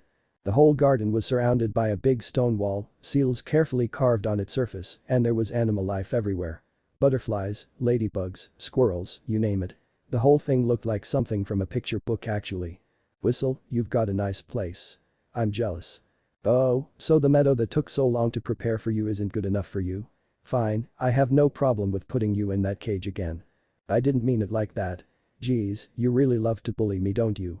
That's not true, I'm just taking revenge for 3 years ago. You still remember that? Yes I do and there's no need to get jealous. The place is big and there are no Kyuubi haters here, so I can let you out for a while. You are an angel. Thank you so much. Whoa, where did that come from? You don't know. No one ever allowed me to run free for a while, my previous Jinchurikis just locked me away. Not even caring about any of my feelings. To them, I was a beast. A bastard not deserving kindness. Your mother was one of the few who treated me neutral but never let me out. I started hating humans and to be honest I still do, you're the only one I can trust, and now to be able to run on real grass is like a dream to me, to once again smell the fresh spring air. For giving me this chance, I thank you from the bottom of my heart. Naruto mentally smiled at the fox. You're welcome. You'll have to wait until everyone is able to come in here though. The fox nodded in understanding. You hear that, Izuru, Nagito, Genocide Shochan? And for God's sake stop talking to your tails. Is something wrong Naruto? You look a bit flustered. Asked Sarutobi, the girl looked a bit out of it. She was staring at the same spot the whole time as if thinking hard about something. Yeah, don't worry about it. I'm fine. So what now? Now, all you have to do is turn around, go back to the gate, make the hand signs I will show you in a minute and say these words. I, as the master of this household allow hereby, name, to enter our compound, as long as he or she abides by the rules. Is that clear? As crystal. She turned around to face the gate, only to be shocked once again. How much money did my parents actually have? On the other side was another mansion. A little smaller than the previous one. This building had a brown roof, yellow walls and black polished beams supporting its weight. It didn't have golden decorations on it, but she didn't think it needed any. It was beautiful enough without it. A lot. Oh, wow. Thanks, it's not like I could sort that out myself. Naruto snorted with a sarcastic voice. But damn. This place was fit for a king, right? The irony. Thus give me the hand signs already. Naruto was getting more tired as the minutes passed. She had found out enough for today, she grumbled when she remembered that she still had to search her bedroom in one of those giganormous mansions. And it would no doubt be a pain to climb all of those stairs that were no doubt waiting inside that building. She hadn't seen the inside yet, but she doubted that the whole building was just one big hollow space. The Hokage sighed at the girl's disrespect but let it slide, it had been a long day for everyone and he understood the girl's patience growing thin, either that or she had her monthly package today. The hand signs are sheep, ox, rat, snake, monkey, snake and the last hand sign is a special one. He balled up both his hands and brought them together, he then raised his index fingers and brought them together, then he took his ring fingers and crossed them. This is the wolf hand sign. A hand sign only used in the Namikaze secret jutsus. You know what to do next, don't you? Naruto nodded and made the series of hand signs. She then repeated the Hokage's words. I, as the master of this household allow hereby Hyuga Hinata of the Hyuga main house to enter our compound as long as she abides by the rules. Then it was time for Kakashi's ticket to Wonderland. She made the series of hand signs again and spoke in a loud clear voice. I, as the master of this household allow hereby Hada Kakashi, head of the Hada clan to enter our compound as long as he abides by the rules. And last but not least Sasuke. I, as the master of this household allow hereby Sasuke Uchiha, the last loyal Uchiha to enter our compound as long as he abides by the rules. The hawk's eye shone bright with green light this time, letting her know the request was accepted. There, done. She was pretty proud of herself. She usually didn't remember things as well as this and she was praising her memory for doing its work for once. Uki's going to be so jealous. She thought with a smirk. When attempting to walk through the portal she was hoisted on Sarutobi's back. The blonde yelped in surprise and Sarutobi used this chance to get the girl in the position he wanted.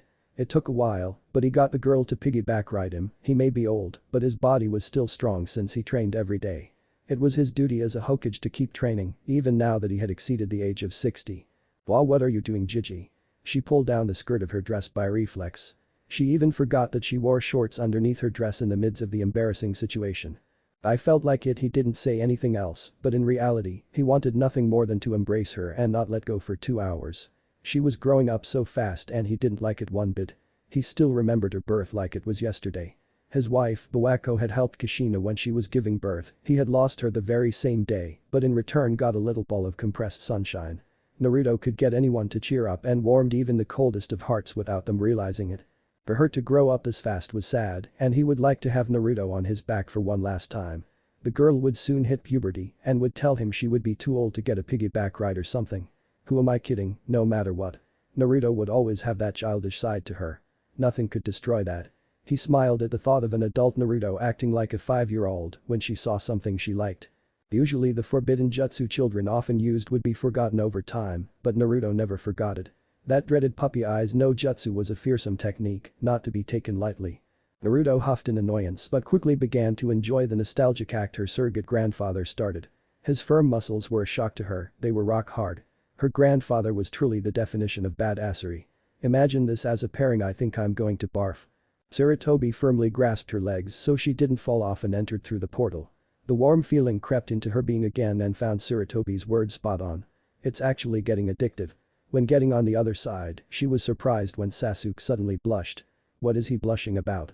She suddenly heard Hinata squeal and Kakashi had red stains on his face mask. I'm getting confused. She then noticed a rumbling feeling in her chest. Wait, am I purring? Crap, she found out. Why am I purring? I have to think of something to say, quick. That's a side effect of me being sealed into you, obviously. You're keeping something from me. No, I'm not. Yes you ugh. Hinata jumped on Naruto while squealing about all the adorableness. Oh, Naru. You're just like a kitty cat. Naruto blushed. And no, I'm not. Kakashi was in heaven. Catgirl heaven to be exact. Ah, that's right. It's been a while since I have read Icha Wild Animal Girl Chronicle. Sasuke, while also thinking about the same things as Kakashi, was still thinking innocently. She purrs just like a cat. I wonder what would happen if I petted her hair. Naruto pushed Hinata off her with a blush on her face. I'm not cute. Yes you are. From now on, I'm going to call you Nico-chan. Exclaimed Hinata brightly. If you're going to call me Nico-chan then I'll call you Yandere-chan. Hinata looked at her with a sad face. Oh, alright fine. The Hokage shook his head. To be young again, he smiled at the children smiling or blushing in Sasuke's case and suddenly burst out laughing. Uchiha blushing was an amusing sight. It was even funnier because he knew the kid did his best to act as Uchiha-like as possible. He had to admit that the kid did a good job until now. But his not-so-secret crush was slowly peeling off the farce. That's not funny, Gigi. Oh, but it is, Naruto dear. Now that you all had your moment, let's go to the other side. Shall we? Hinata looked up with stars in her eyes. Can we finally go? Sarutobi nodded with a pleased smile on his face. Yes, we have taken care of our little problem. Hell yeah. Hinata screamed loudly in Naruto's ear. Why does she always do that? Hina-chan language. I've been cursing as well because of you, you know. Hinata nodded and gave Naruto a hug. I'm sorry Naru-chan. Naruto sighed. Hinata acted as if she was bipolar again. Sasuke was getting nervous. Darn it Sasuke, act like a Uchiha. Be brave. He stuck out his shaking hand and looked sideways with a blush spread wide on his face. Naruto blinked at the strange un-Sasuke-like action but smiled immediately after she got over her confusion. She took hold of Sasuke's hand and let him pull her up. She then saw his face grow hotter when he suddenly raised his hand and pet her hair. She couldn't help but purr at the action. Sasuke suddenly got a nosebleed and smiled at her sheepishly. Now he looks cute. I don't get what girls saw in him when he had the personality of a cardboard box, still looks a bit weird though. She handed the boy a handkerchief. Here, wipe your nose with this. She then walked over to the gate and waved to Kakashi. Come on Kakashi Nai. Snap out of it already and come over here. Kakashi stared at the girl. You finally called me by my name. Naruto giggled and nodded. Of course I do. You're my godfather, right? Why shouldn't I? Kakashi smiled and practically skipped over to her. She then jumped on his back and pointed to the gate. Giddy up horsey. Kakashi chuckled and ran into the portal. He didn't think this day could get any better and he was wrong. He ran through the portal and was in total bliss. Screw staying here for the night. I'm going to live here. Yeah, the portal was addicting alright. When once again arriving on the other side of the gate, he was more than impressed with his teacher. I never thought I would say this. But sensei, you da man. Kakashi looked at the mansion in awe. Yep, definitely not going home this week. Next to come out of the portal were Sasuke and Hinata. Ow, what the hell duck butt. Don't go and fall over nothing. I didn't fall down. You made me trip. Did not. Did too. Did not. Did too. God damn, they're annoying. Why don't you just try and distract them? That's a great idea. And I know just the thing to distract them. And what's the oh, I get it. Naruto mentally nodded with a grin on her face and made a series of hand signs. Demonical summoning, Kyuubi no Yoko. Poof. When Sarutobi came out of the gate he almost shit his pants at what he saw. Impossible. Chapter 8, Uzumaki women are scary as shit. Hello pitiful humans. Kurama made a peace sign with his paw, grinning like a total madman. He was enjoying this more than that one time he saw Shikaku with makeup on his face. The Hokage was practically pissing his pants right now. The weird Hyuga girl was squealing again since he was so fluffy as she called it, and the Cyclops fainted, foam dripping from his mouth. The Uchiha though was amusing him the most. He just stood there, his eyes only widened by a fraction, he still stood firm on the soil under his feet. Not bad, Uchiha. He hated Uchihas with passion, so when he said something or thought in this case to compliment one, it meant that they were either very powerful or had the potential to become powerful. Not only that, but the Uchihaness was a true blessing to the fox. He might try to act strong and mighty, but inside he was as soft as a marshmallow, and that was the kind of person he liked. The kid was the same. She tries to act all stern and polite, but in the inside she was a kind individual with a terrifying aggressive side. Hinata however influenced her, and thus she became a bit sarcastic as well. HMPF. What's wrong little humans? Too scared to say anything. Kurama, stop fucking yelling into our goddamn ears and calm the fuck down. What are you, 5? Who do you think you're talking to? I'm the great. Dead nine-tailed demon fox if you don't lower your damn volume. You're not fooling anyone. Now stop yelling in our ears before we go deaf, or I'm going to take 3 of your tails and shove them up your ass until you throw them up from your godforsaken loud mouth. Kurama's eyes widened when he saw a black aura forming around her, and in her eye twitched like crazy, he could swear he saw the Shinigami standing right behind her. 3 words came to his mind, Uzumaki temper activated. Fuck his pride, he wanted to survive. He shrunk from his proud posture to a scared one and held his tails between his legs. He lowered his head down to Naruto as a sign of complete submission. His head however reached the ground faster than he anticipated. Naruto giggled as she understood why the fox was confused. While still bigger than her and Hinata combined, the fox had shrunk. He was about 4 meters in height, a very big change from his original 100 meters in height. The fox himself didn't look too pleased with the change. Why am I so small? Because I don't have enough chakra to make you bigger. You might have a ton of chakra, but since it's sealed I had to use my own. And unlike you I didn't have centuries to store chakra. Kurama pouted but inwardly smiled, she did have a point. Oh, come on Kaiunai. Don't sulk. Naruto petted the fur of the large 9-tailed fox in an attempt of calming him down. She could slightly understand the fox. Being small was not fun, she could know with her small stature, and she pitied the fox. Kakashi had woken up a few minutes prior and understood the fox's pain. He would be down too if his most important part would shrink. Which was his precious Wizu if you didn't figure it out yet. This did not mean that he didn't glare to the reason his sensei died however. He kept focusing all his killer intent on the 9-tailed animal, which was only amusing the Biju. "Do you hate me?" asked Kurama with a grin. He knew he should be offended but instead only laughed at the Jounin's anger. The continuing glare was enough confirmation for the furred beast. Ha. Oh god, this is so rich. The poor human thinks that his scary killer intent is going to hurt me. Like I care if some stupid hairless ape hates me. Kurama turned his back to Kakashi after voicing a loud humph. And walked over to his adoptive little sister. Naruto sighed. Kakashi Nai, please don't be like that. Are you telling me that you forgive him? That monster is the reason you father die. Slap. Naruto slapped Kakashi with the back of her hand. The sound resounded in the abandoned fortress and everything was suddenly dead silent, only the wind dared to move. Have you actually looked further into that night's incident? You obviously haven't, have you? Then you have no right to talk about him like that. Do you have any idea how Kunai feels about being blamed for something he had no control over? How frustrated he feels. He and I are the same in this regard. I too am hated for something I never wanted. If you blame him, you also blame me. Naruto glared at her teacher, she was clearly upset about what her teacher and godfather had said. What is there to look further into? He was there, he killed and destroyed and then got sealed in you. End of story. Let me give you a hint. She pointed at Sasuke. Kakashi's eye widened at what Naruto was implying. Sharingan. Naruto nodded. Sharingan. She said in confirmation. After being freed from his prison inside my mother, a man with an orange mask put him in a powerful genjutsu. And well you know the rest. Thanks for worrying about me kid. But I don't think that brainless naked ape is going to change his mind. It's human nature to find something to blame. That is, if he is even getting what you're saying. He obviously isn't the smartest at home, if he even has a house. Of course I have a house. Who do you think I am, you demon? Naruto flicked Kakashi's forehead and gave him a reprimanding look. Calm down and stop fighting.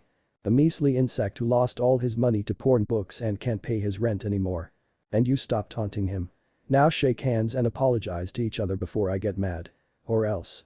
Kakashi pouted underneath his mask. But Naru, we're both grown men. That would look way too childish and embarrassing. Was that another remark about my height, you fiend? What do you think, you overgrown furball? Naruto's eyebrow twitched like crazy and she was dangerously close to snapping. And believe me when I say that Naruto snapping was a very bad thing that should be avoided by all cost. You two are going to apologize to each other right now before I rip off both of your precious packages and give you a sex change. Understood? But ne'er whined Kyuubi. Now.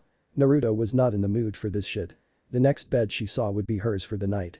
She was too damn tired to deal with this. Hinata was lying on the floor, laughing hysterically as the two shook hands. Kyuubi's paw hands were too big, so he stuck out one finger instead. Kakashi took hold of the finger as if he was a newborn clutching his mother's finger and shook it hardly, giving him a weak glare. I'm very sorry, Furry-san. He said in a sickly sweet voice dripping with malice. Kyuubi too smiled and it would have looked genuine if his eyebrow didn't twitch very so often. I'm sorry too, old man. Naruto smiled, satisfied that the two made up. Alright. Now that's solved, let's go explore inside and look for a soft, warm, great, inviting bed. She marched to the mansion castle thing with red walls and left the rest behind. Sasuke just stared at the retreating form of Naruto with a WTF expression on his face. Hinata giggled, Naruto's really dense and doesn't understand that they haven't made up yet. Don't worry, if it's necessary, she'll notice it in time. Sasuke nodded while resisting the urge to facepalm. Of course. She was like that too yesterday. How could I forget that she was this dense? It is necessary to know these things if I wish to court her with the intention of marrying. And having lots of little Narutos, Sasukes and Sasunerus running around, oh god, what the hell am I thinking? I only know him 2 days and Kakashi's already influencing me. Let's go after he, oh my Rikido, Lord Hokage. Are you alright? The Hokage stood there, mumbling incoherently, probably in shock. Seeing the Kyuubi didn't have a good effect on him. Or stay here and help the Hokage out of his shock. Sasuke replied tiredly. Hinata sighed as she nodded. This is going to get annoying, isn't it? Inside the big castle mansion Thinji. Naruto opened the heavy wooden doors with her thin arms. You would think of such thing as impossible with a lack of muscle mass, but she miraculously opened it with ease. Having pink muscle truly was something amazing. She peeked inside with brimming curiosity and smiled. Inside were stairs leading to the next floor and a fluffy royal red carpet covering the floor. The soft material could be a perfect sleeping spot and she wouldn't get stiff the next day. Without thinking she jumped on the soft carpet, not even bothering to examine the rest of the room and wound her arms around her knees. This feels so good, she didn't need a bed anymore. This place was just fine. In mere seconds she was asleep and oblivious to the world around her. She curled herself in the furry carpet and let out very soft cute snores while unconsciously searching for something to hold in her sleep. She wiggled around. Missing her little stuffed raccoon Shin. She got the little thing from one of her other's adoptive brothers. The Bijuu met every few years to talk to each other. She didn't know all the technical mumbo-jumbo, but the gist of it was that the Bijuus teleported their consciousness to a fake body. Naruto always did it herself too and always got gifts from the big multi-tailed animals. Shikaku, who was strangely careful and kind-hearted to the girl, always gave her stuffed animals and hairpins decorated with flowers made of compressed sand.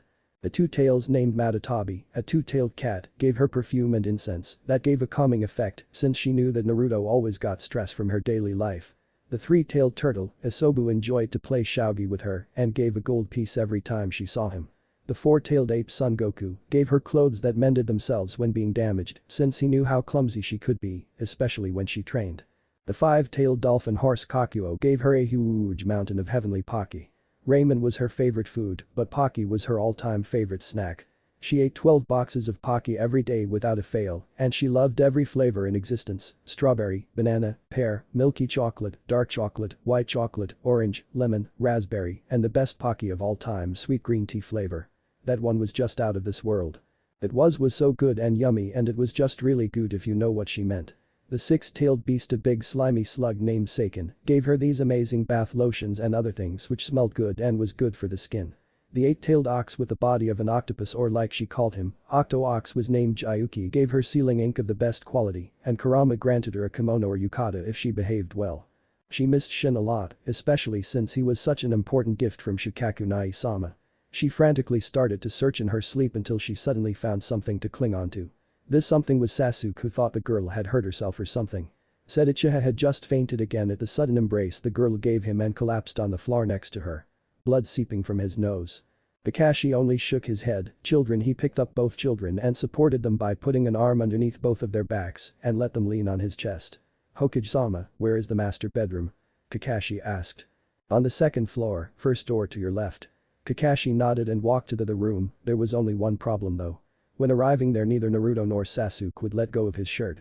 It can't be helped and he just lied on the four-poster bed with them both. Next day. Kakashi and Sasuke grumbled as they both sported a large handprint on both their cheeks. Let's just say Naruto didn't react very well to the fact that she woke up next to two men and just continue the story, shall we? She looked over to Sakura who was pestering Sasuke again with dates and concern of her lover's cheek. In her hand she held a little black box and on her finger there was some smelly ointment which Naruto wouldn't personally wear even in death. It would smell worse than her already decomposed body. She turned to her godfather who was crying in tears and snorted. You're not going to get my attention by crying, you know. I can try, he said with a slightly upset voice, and Naruto just shrugged. They walked over to the mission quarter and Kakashi was the one choosing the mission. It wasn't that big there, it was the size of a large house, but you would think that in a village with thousands of ninjas, it would have been bigger. Her teacher came back with a green scroll in his hand. What are we going to do? Asked Sakura. Kakashi smiled. Just catching some demonic cat named Tora. Chapter 9, when Naruto finally snaps. I hate that stupid cat. Sakura voiced her opinion very clearly. Naruto was sure half of Konoha had heard her, poor people. You can't blame him, Sakura, his master squeezes him to death every time he comes close to her. I would do the same. Naruto tried to calm the pink cat, she could understand that she was annoyed with the cat. But, seeing as the girl was insulting her every chance she got, she was quite pleased that Tora had scratched open half of her face. Karma's a bitch, that is, if you're one yourself. I don't care. Sakura screeched. That stupid pile of fur ruined my beautiful face, it must pay for what it did. Naruto gave her "Are you serious" look and simply sighed as she accepted the fact that the pink-haired girl couldn't understand that the little thing didn't want to die of suffocation. Just help find Tora, okay? So you can tend to your beautiful face when we're done. Sakura snorted. I was planning to. Sasuke growled at the way Sakura was acting towards Naruto. She was annoying enough when she came clinging to him like he was some prize, but now. There were no words for what Sasuke wanted to do to her. First she claimed that he of all unlucky people was her true and only love, and then she had the gall to call Naruto a cross-dressing bitch. Oh, if only he could get his hands on her. There you are, you little bastard, come here so I can skin you and use your hide as a purse. Sakura ran behind the poor thing as soon as she saw him and Chaz tore through the busy town. Naruto merely shook her head as she saw Sakura disappear behind a dark shady alley. Really, when will that girl learn that frightened animals always either flee or fight back? You know, something that's supposed to be common sense doesn't fit inside her head, right? Said Sasuke with a smirk. Naruto gave him a reprimanding look. Poor Sakura. She loves you, you know. You should be a little nicer. Sasuke grumbled as he tried to avoid the people on the road at the marketplace. But she called you a bitch, he whispered. Naruto blinked innocently before smiling. So you're worried then? She ran over to Sasuke and gave him a big hug. Thanks, Sasuke. You're welcome, Naru. Sasuke tried to hide the blush on his face as he felt the younger girl hug him. She snuggled her face into the crook of his neck and sniffed. Wow, you smell nice. What kind of perfume do you use? It smells, sniff, like blueberries and licorice wood. It smells kinda spicy too, like cinnamon or something. I don't use any perfume, I do use a special brand of soap called Maynax, but don't wear anything else in particular. He answered. He felt like Hinata before she changed in the scary, monster-like person she was today. He unconsciously shuddered at the memory. I see, that's unfortunate. Naruto was disappointed. She quite liked the way the boy smelled and wouldn't have minded to smell the same way. It was pretty soothing actually, and she didn't mind saying it.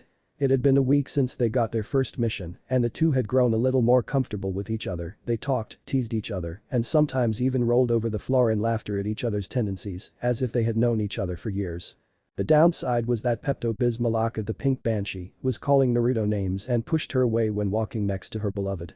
Sasuke tried to ignore her while Naruto acted polite towards the girl, but even Buddha lost patience after being insulted 3 times and Naruto was gradually losing patience. Which was really something coming from someone who was one of the most patient people on the planet. Get it off me.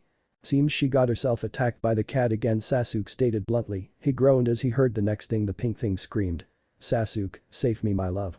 Come rescue me from this foul demonic beast. It's going to kill me. Naruto couldn't stop herself from laughing out loud. She clutched her stomach and fell on the ground. The people on the marketplace stopped with what they were doing and looked towards their princess in curiosity. Naruto slammed her fist into the ground repeatedly as she was laughing hysterically. She thinks the cat's actually going to kill her.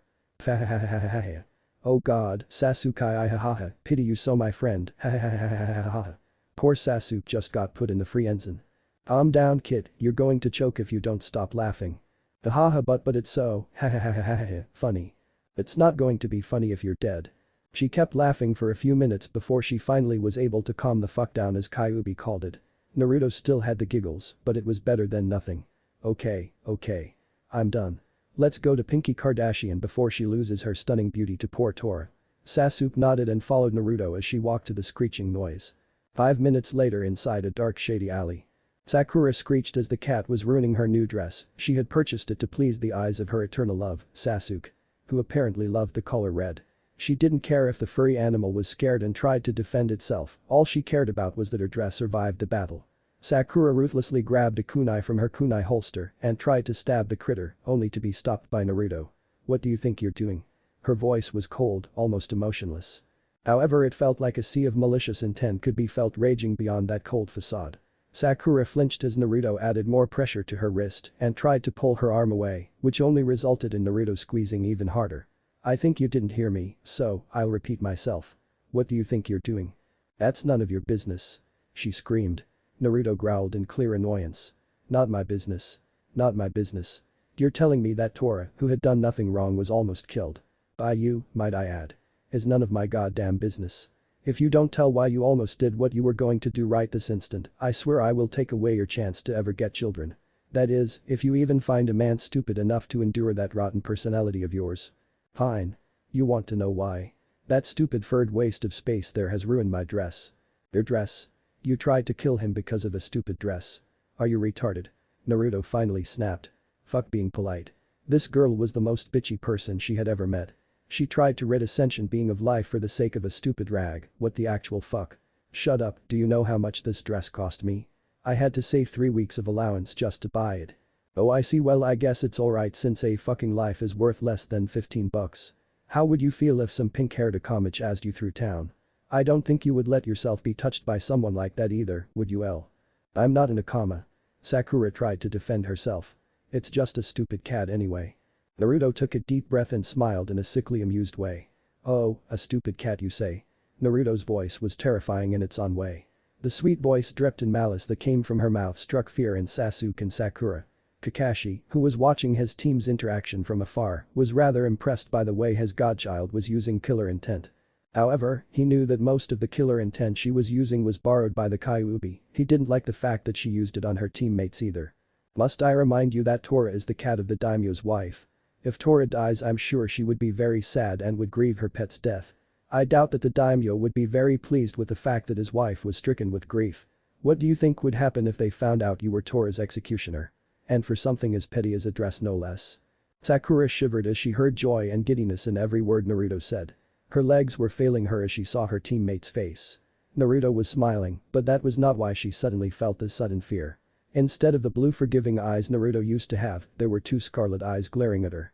She took joy out of Sakura's fear and showed it. Just like a cat who played with a mouse before devouring it, she was looking at her with joy which coming from her prey's agony. They would punish you for sure. They could even execute you for killing that stupid cat as you call him. Oh, I wonder how they would kill you, maybe by drawing a target on your giant forehead and using you for target practice. That would be such a wonderful thing to see, your useless filthy, good-for-nothing brain splattered onto the floor. That disgusting face of yours forever stuck in a terrified expression. Your loud mouth filled with blood and most of all your atrocious pink hair painted crimson. Wait no, I just got an ingenious idea. How about we first chop off those arms and legs of yours, since you don't seem to use them during missions. Sprinkle you with a nice amount of pepper and salt.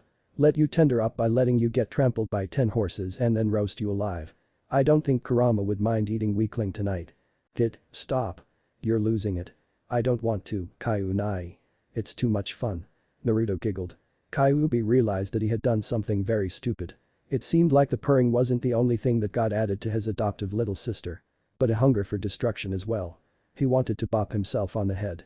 He had done this too early, the kid was still too young to suppress her developed urges. Kyuubi growled as he realized what he had to do. He had to knock the child out, but he didn't want to. His Amato had done nothing wrong, it was him that had caused this, yet his little sister might have paid the price. Yep, Kyuubi has done something to Naruto. But it probably won't be what you expected. Not going to tell what though, yeah, I'm evil like that. Forgive me, Naruto, he thought to himself as he forcefully pulled Naruto into her mindscape and put her to sleep. Inside Naruto's mindscape, Kyuubi wound all of his tails around her and pulled her close. Her body lied on top of one of his tails, and he used the rest of them as a fluffy blanket. Kurama curled protectively around her and kept watching her with a guilty expression. I'm so sorry. The next day. Naruto opened her heavy eyelids as she felt a massive migraine. She clenched her teeth and was grinding them together as she tried to endure her huge headache. She hissed as she felt a wave of pain come over her body and sighed in relief when it settled down. Ow, what happened? My head hurts like a bitch. She held out her hand as she tried to block the harsh sunlight that was hurting her eyes and looked around. She was in a room she knew very well. She remembered the light wooden floor and the light-colored walls. The four-poster bed she lied on, the dark wooden furniture and the black door. She was in her room. Naruto loved her room, the painting on the wall, depicting her father with his hokage robes. Always brought a smile to her face. He looked funny, like a young person wearing the clothes of some deceased old-timer. Which probably wasn't very far from the truth seeing as every hokage wore them. Her bed was soft and fluffy. The red and black eiderdown comforter didn't make her more aggressive or well, you know what she meant. Instead it comforted her. She had heard that red and black were aggressive colors, but she thought they weren't. To her they were the exact opposite. The wooden floor had heating seals underneath them to keep the floor warm instead of the normal icy cold she had in her apartment. She was worried that it would be a little hot in summer, but hey. She wasn't complaining. The full-length windows were the entrance to her balcony that allowed her to gaze at the land from above. She had black curtains with black lace sewn onto. She loved lace, so she was extremely happy the first time she saw them. She was happy that she was in her room, but how did she get here? Hey Kaiunai, what happened? Kaiunai? Kaiunai, what's wrong? I'm sorry. What are you talking about? Nothing, you just fainted. From what? I felt absolutely fine. And how did I get back home anyway? Kakashi carried you here together with Sasuke and decided to sleep here for tonight. Sasuke wanted to too, but Kakashi told him not to after he talked to the Hokage.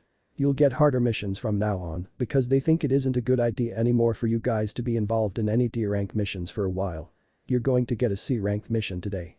DODAY, whined Naruto. But I feel like. Absolute shit, I know. But you don't really have choice in this matter. You'll have to go no matter what. But can't we just? No, and that's final.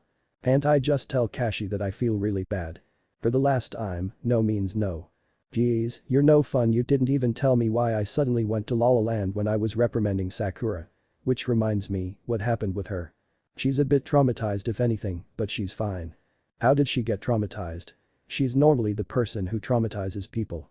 She even created the phobia known as pinkophobia. Or the fear of the color pink. Don't forget Sakurapotophobia. Fear for everything with the name Sakura in it. Yeah, I pity those people, but seriously, what scared her so much that she got traumatized? She didn't strike me as someone who's scared that easily. Let's just say that you went completely loco before taking a nap. How bad was it? Level 6. Wow, never thought I would say this, but I actually feel bad for Sakura right now. A 6, damn. When Hinata filmed me at level 4, I was almost crapping my own pants. And it was because of myself. I know, I was there. But how come I don't remember anything? I usually remember some things from when I get angry. You're not getting any more information out of me. Fine. Naruto stood up from the bed only to fall right back on her butt. Great, now I'm going on a mission without the ability to stand on my own legs. Thanks, Kurama. Hey, it's not my fault your godfather is a total ass who plans to go on a mission without knowing when his godchild wakes up. I don't need to hear your comments right now. She tried again, only to fall right back on the bed. Having trouble. Naruto looked in the direction of the voice and recognized the silver hair of her godfather and scowled. What do you think? Kakashi chuckled, his godchild looked so cute with her bed hair and her drowsy eyes. He walked over to Naruto and slowly lowered himself onto her bed. How do you feel? Like that one time Kurama sat on me. Which means horrible. She grumbled. Kakashi gave her a weak laugh. Talking about the president of Douchi asshole furry muffin company, what has he told you? What did that stupid naked ape who will never get laid call me? Seriously Kurama? That's the best you could come up with? Naruto didn't respond to the fox and gave Kakashi a small glare. Oh, you know. He told me you planned a mission today. Ah, did he? Don't worry about it. I'll carry you on my back since you can't walk yet. He rubbed her head and found that her hair was soft even though she had a bad case of bed hair. Naruto pushed away his hand in an annoyed fashion and mumbled a few insults at Kakashi, who ignored her angry comments. Kakashi walked towards the closet and threw Naruto some clothes. "Would you need help with getting dressed?" He smirked underneath his mask when he saw Naruto's face flush red. Naruto threw her pillow at his face. "Get out my room, Iro Baka." Kakashi chuckled one more time before leaving. "Call me when you're done, okay?" Naruto nodded and started a struggle known as dressing. She looked at which clothes Kakashi had given her and was impressed with his good taste. He had given her a short-sleeved chainmail shirt and a black top. The top had the Uzumaki Namika's hawk on the back. It was stitched with golden wire and worked off with a red lining. Next to it were black fingerless gloves made of a very durable fabric and strong black leather. They reached her elbows and were fireproof too. Her pants were red and were quite loose. She didn't complain though, they gave her a good movement capacity. On the floor were her wedge shoes and to top off the outfit, there was a long black cloak with her family's crest proudly shown. Think of the Akatsuki attire, but with a few changes. Nice Kashi, seems like you can do something good after all. Burned Kakashi. After about 20 agonizing minutes of trying to get on some clothes, she called for Kakashi. Him helped her do her hair in a ponytail and helped her to the dining table. It took a while, but Naruto did everything she needed to. After an hour and 13 minutes, they were on their way to the Hokage's office. They were greeted by the Hokage's secretary and were allowed to enter the office of their village leader. Hiruzen looked up from his paperwork when his door opened. Sasuke and Sakura were already patiently waiting for their teacher and teammate. Kakashi gave them an apologetic look. "Sorry guys, I had to help Naruto eat her cereal." Naruto glared at Kakashi. "What did you say, Iro MMMPFF?" Kakashi clasped his hand over Naruto's mouth and shushed. "SHH, they'll think that I've done something very wrong if they hear your original, totally not a rip-off nickname for me." Hiruzen just sighed at the duo and shook his head. Sasuke was glad Naruto had gone back to her usual self, while Sakura shyly hid behind Sasuke. "Ahem. Not that I want you two to stop your fun moment together, but you have a mission to do. Now, this mission is a simple escort mission. You are to escort a bridge builder to Wave and protect him from bandits. Are there any objections?" He heard none. "Okay, since there are no objections you can enter Tazuna-san." Naruto looked at the door opening and quickly pinched her own nose in order for the smell not to enter her nose. The air smelled strongly of alcohol and the stench of someone who didn't have a bath and had to bathe in the sewer. "Huh? He saw the goes who will protect me. They're just hiccup kids." Hikami observed his protectors and grumbled. "The kid on the leaf sod looks like oddie heedless shuken why will the one only wrote looks like a man and draw." The Hokage didn't seem to mind the smell or the way the man was talking. "I assure you. Tazuna-san, they're a strong bunch. I don't think you need to worry. There's also a Jounin, so there's no reason to worry." Naruto sighed. This was going to be one troublesome mission. A few hours later and a few bitchy insults of the man they were supposed to protect, they were at the gate of Konoha. Sasuke had a small but full backpack, while Sakura looked like she was going on a hiking trip around the world. She had everything with her makeup to impress her, Sasuke-kun, perfume, her diet pills. Naruto shook her head. What Kunoichi took diet pills? If they trained enough they wouldn't need to find ways to lose weight. Naruto and Kakashi didn't carry anything with them and this fact didn't go unnoticed by Sakura. Sensei. Where are you and Naruto Naruto Haim Sama's things?" Naruto raised an eyebrow. "Since when is she so polite?" "Since you had gone ballistic. The getting angry doesn't just change a person. Have you seen yourself when you're angry?" No, you haven't." "Oh, shut up you." Kakashi chuckled. "We sealed our things in some scrolls. It's better if you two do that next time too, Sakura, Sasuke, it's a lot lighter and you'll be able to move faster." "Let's just go, you slow wonkers," Tazuna said as he pointed to the road and started marching to their destiny. "This is going to be very troublesome." Naruto once again sighed before Kakashi started walking with her on his back. Chapter 10, The Beautiful Art of Puking. It was official, Naruto never wanted to start drinking alcohol. The road to Wave wasn't a very long one, but it would take 2 days to travel by foot. Tree jumping was out of the question, since Tazuna's stomach was acting up from all the alcohol he had consumed. Jumping with him on someone's shoulder could only end bad. Their traveling time increased even more because of the old man's barfing. They had stopped a total of 23 times because he was puking his guts out. Not really a sight you would want to wake up to. Unfortunately for our protagonist, this was exactly the case after she woke up from a short nap. Naruto almost fell off Kakashi's broad and now warm because of her body heat shoulders. The image of thrown up food from Tazuna's dinner kept reappearing in her mind. What Naruto didn't know was that Kurama was pranking her by showing the images over and over. He was fond of the girl, yes. But he was also a fox, and foxes need their weekly pranks. Naruto on the other hand, wasn't very happy with it. She didn't want to see any more puked out pieces of fish and carrots for God's sake. Not to mention the old man's rambling or his confusion, which wasn't too uncommon either. Naruto did enjoy them though. He called Sasuke lady and girl, while Sakura was called Pink Panther and Conchita worst whoever that was. Talking about Sakura. She didn't know what to think about her anymore. Sakura tried to avoid her most of the time, and when they talked, which was rare, the Pincat was as polite and careful as one could be. Not that Naruto was complaining, of course. It felt good not to be called a bitch or whore every 5 minutes, and her head appreciated the lack of hits it got. Sasuke on the other hand didn't like the change in Sakura's personality, which slightly confused Naruto. Does he like her? Maybe that's why he is in such a bad mood. He's getting less attention from her than usual. Yeah, that must be it. Oh, that's so cute, Sasuke-tan's got a secret crush. She wasn't entirely wrong, he did have a secret crush, but not on Sakura. And it wasn't really a real secret either. Naruto was pretty innocent for someone who cursed as much as she did. It almost shocked Kurama, who was listening to Naruto's thoughts. He raised his paw hand thingy and slapped his own forehead. How could she be so clueless? I think only God knows the answer to that question, Kurama. Izuna quickly took a liking to her and tried to share his heavenly liquid with her. She refused since she saw the after effect of consuming the brownish yellow substance. It kinda resembled something else. Wait, now she definitely didn't want to drink it. Naruto rubbed her face on Kakashi's shoulder and purred contently as the rays of the disappearing sun touched her face. Kakashi's jounin flak jacket was draped over her back like a blanket, and Naruto had to admit that it was great to be out of order during missions. She got paid for sleeping and being lazy. Life couldn't get any better for her right now. In Kakashi's case though. Kakashi glanced at Naruto before turning back to the road with a frown. He feared for Naruto's health. Naruto didn't get any better, her condition even seemed to get worse. She slept most of the time and didn't have an appetite. She didn't even want a taste of his instant beef ramen, for God's sake. Something was definitely wrong with her. Her skin was still deadly pale, and her heartbeat was slow, steady but slow. The dark bags under her eyes said she barely slept, but that couldn't be further from the truth. Strangest of all was that Naruto wasn't bothered by anything, like her body was sedated from feeling the bad effects. When Kakashi had asked her if she was in pain or was hurt somewhere, all she said was, "Nah, I'm just really sleepy. I'm normally always hungry at this hour, but it feels like I just ate.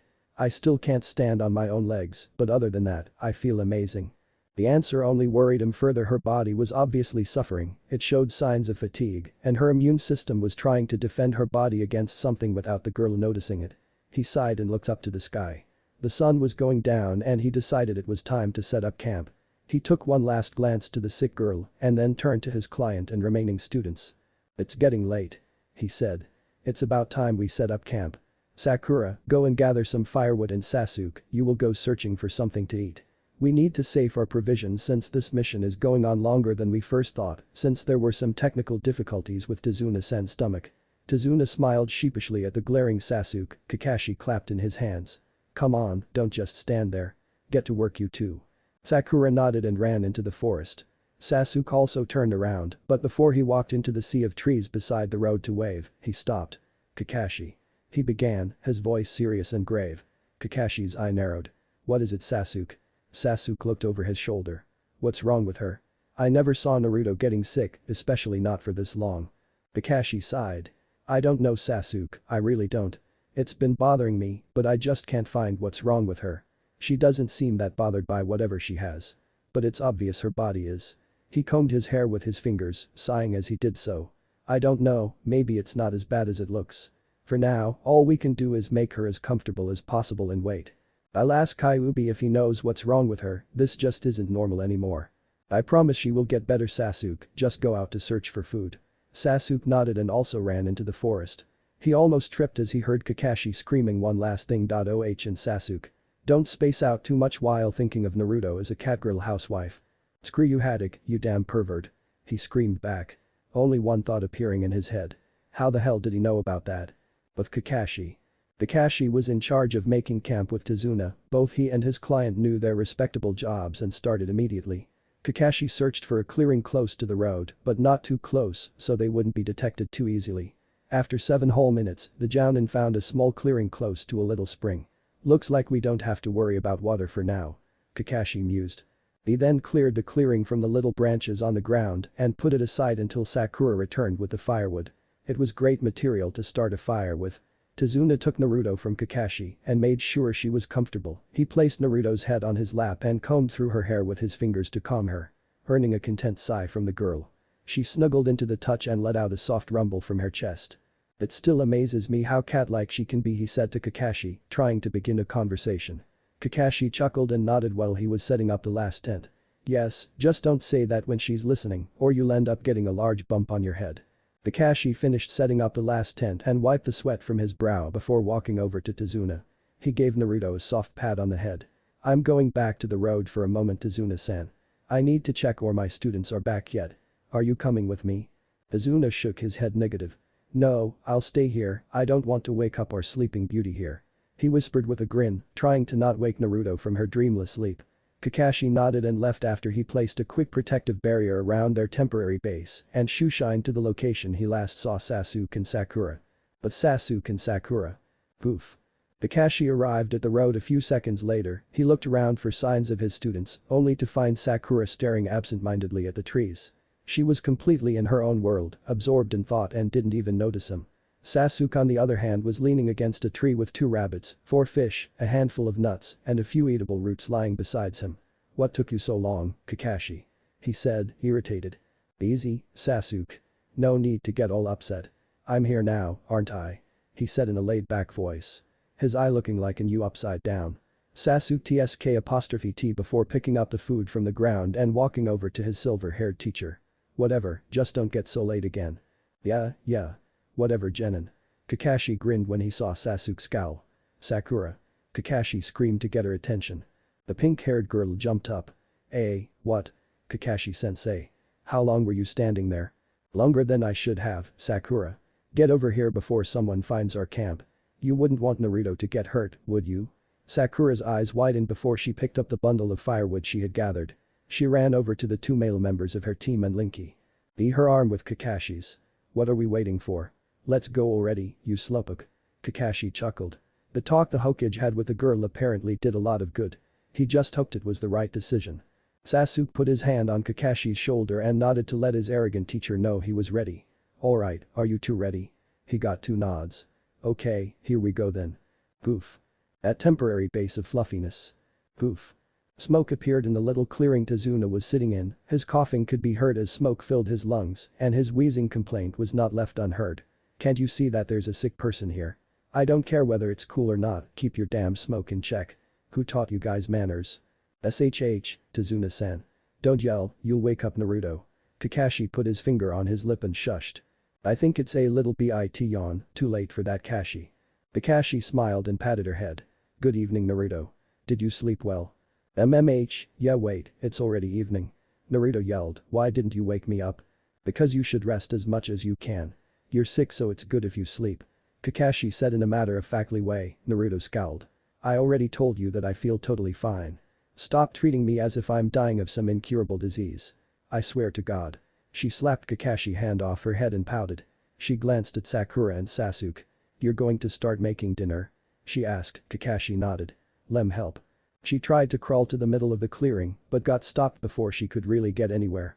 "Listen, Naruto, don't worry about anything and just relax. This as an order from your superior," Kakashi said. Naruto glared at him before cackling menacingly. "You order me, you say?" "Yes, I order you to lay back and watch," Kakashi repeated, but he couldn't help but feel uneasy. The grin on Naruto's face only spelled problems. "And as who do you order me?" she asked. "As your Jounin instructor and superior, of course," he answered. Kakashi began sweating bullets when Naruto's grin began to widen even further, it threatened to split her face almost in half.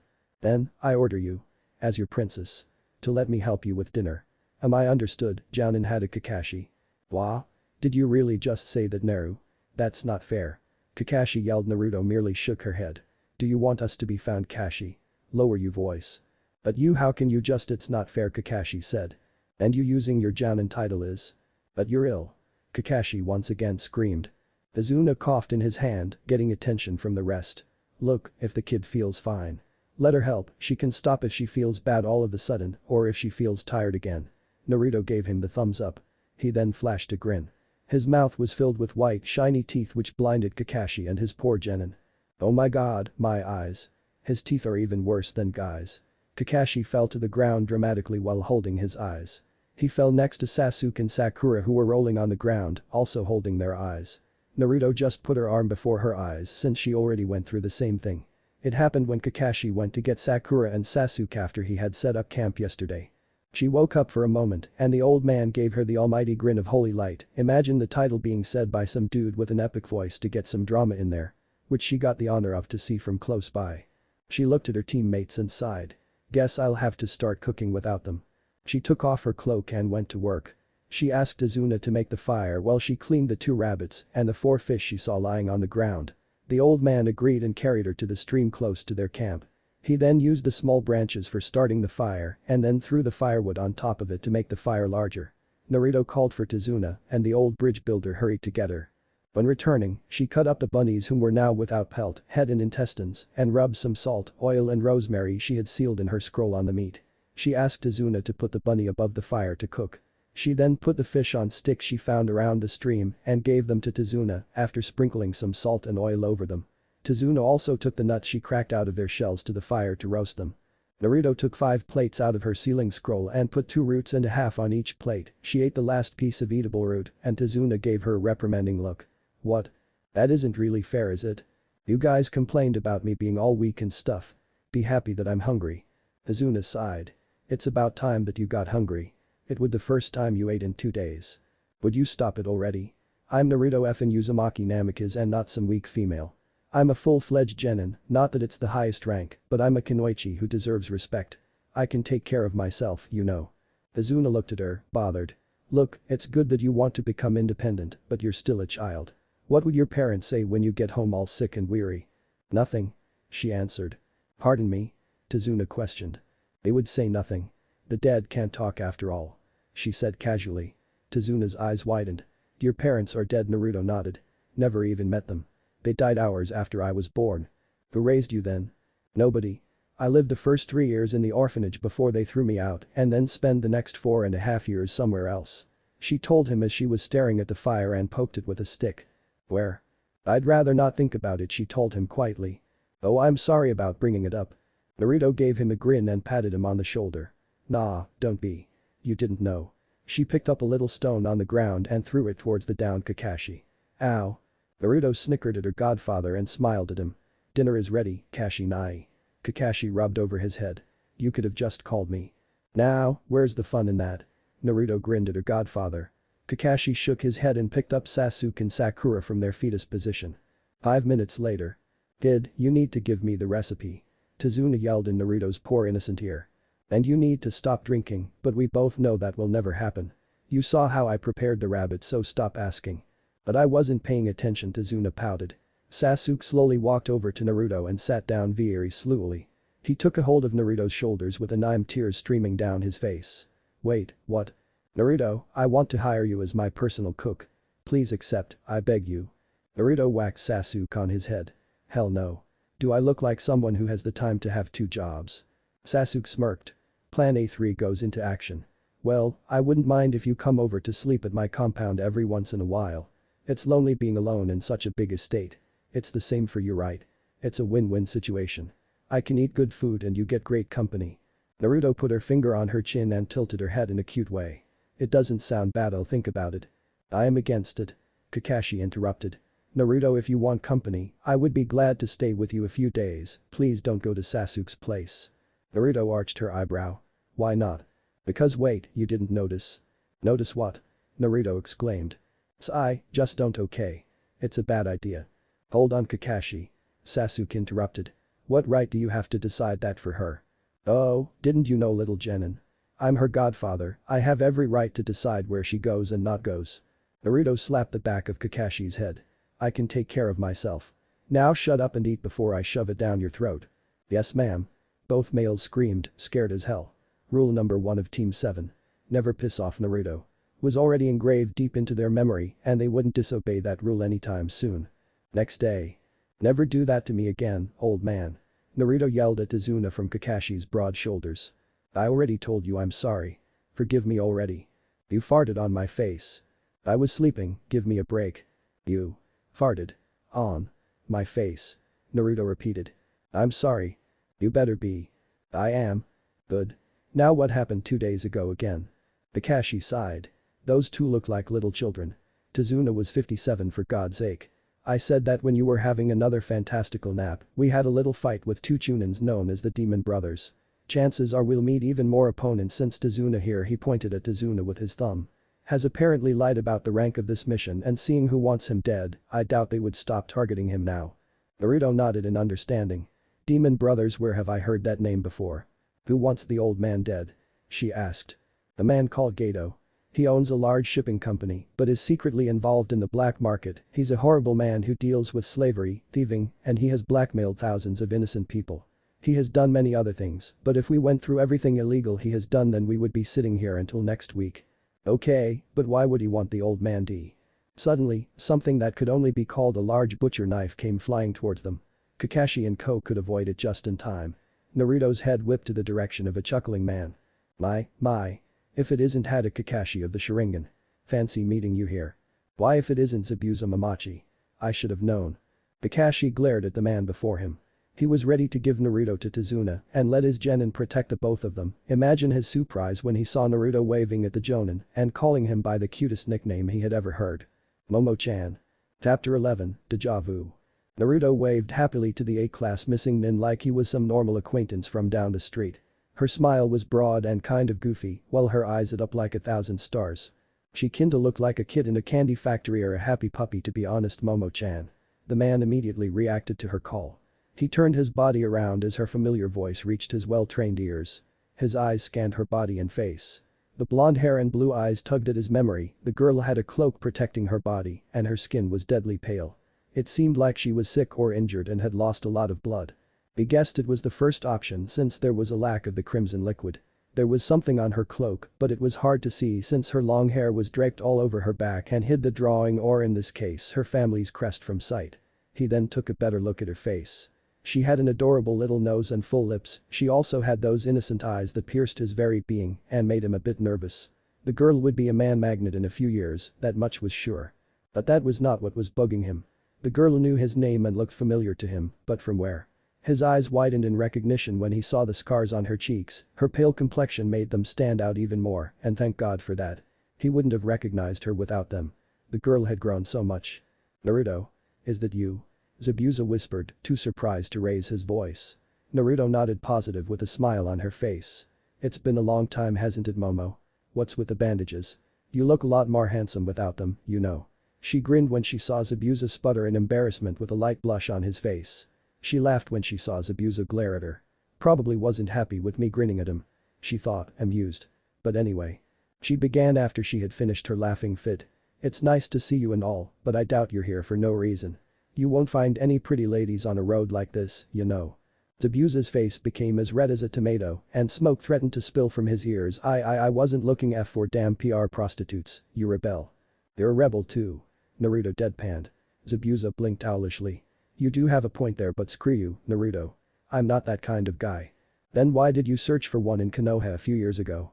I already told you, it was to collect information. Just let it go. You haven't grown at all, have you? Neither your mind nor your height have. What did you say? Naruto yelled. You know I do think I have grown over the years, can't say the same thing about your tiny pitiful eyebrows. She said with glee. Zabuza looked at her with wide eyes. Oh no, she didn't. Naruto giggled. Oh, yes. His eyebrows were a sensitive topic indeed. Well, it's been fun, Momo-chan, but I have a mission to do. She thought to herself. Zabuza. The tone in Naruto's voice changed drastically, it became heavier, more serious and professional. No more jokes. You are here for the old man, are you not? Zabuza nodded, he rubbed the back of his head tiredly. Indeed I am, some whiny midget called Gato ordered me to kill Tazuna Mizuka's and promised equals to pay me enough to last a lifetime. I doubt it will be that much, but hey. Money is money, and money means living for another day. Naruto's jaw almost hit the ground, she then sighed as she massaged her temple. So let me get this straight. He promised you to pay you that much money? Yup. And you signed nothing, no agreement. Just, absolutely nothing. MHM. And you don't even know the exact amount of money he's going to pay you? Nope. Zabuza. Yeah? You damn idiot. You're the dumbest retard I have ever met. I pity those who have to live with someone worse than you. Meanwhile, in a parallel universe. Hey. When do we finally get there? Screamed an orange-clothed boy with blonde hair. Sigh, it's just a little longer, Naruto. Said Kakashi tiredly. "Naruto, you idiot. Stop yelling, you're alerting other shinobis," yelled Sakura. Dope," smirked Sasuke. "What did you say, Taichu? What's wrong, kid? Are you catching a cold?" asked Azuna. "I just have the strangest feeling someone's talking about me from somewhere." If only he knew. Back in our universe. Do you even understand how stupid you are, you big dummy? Yes, Mom.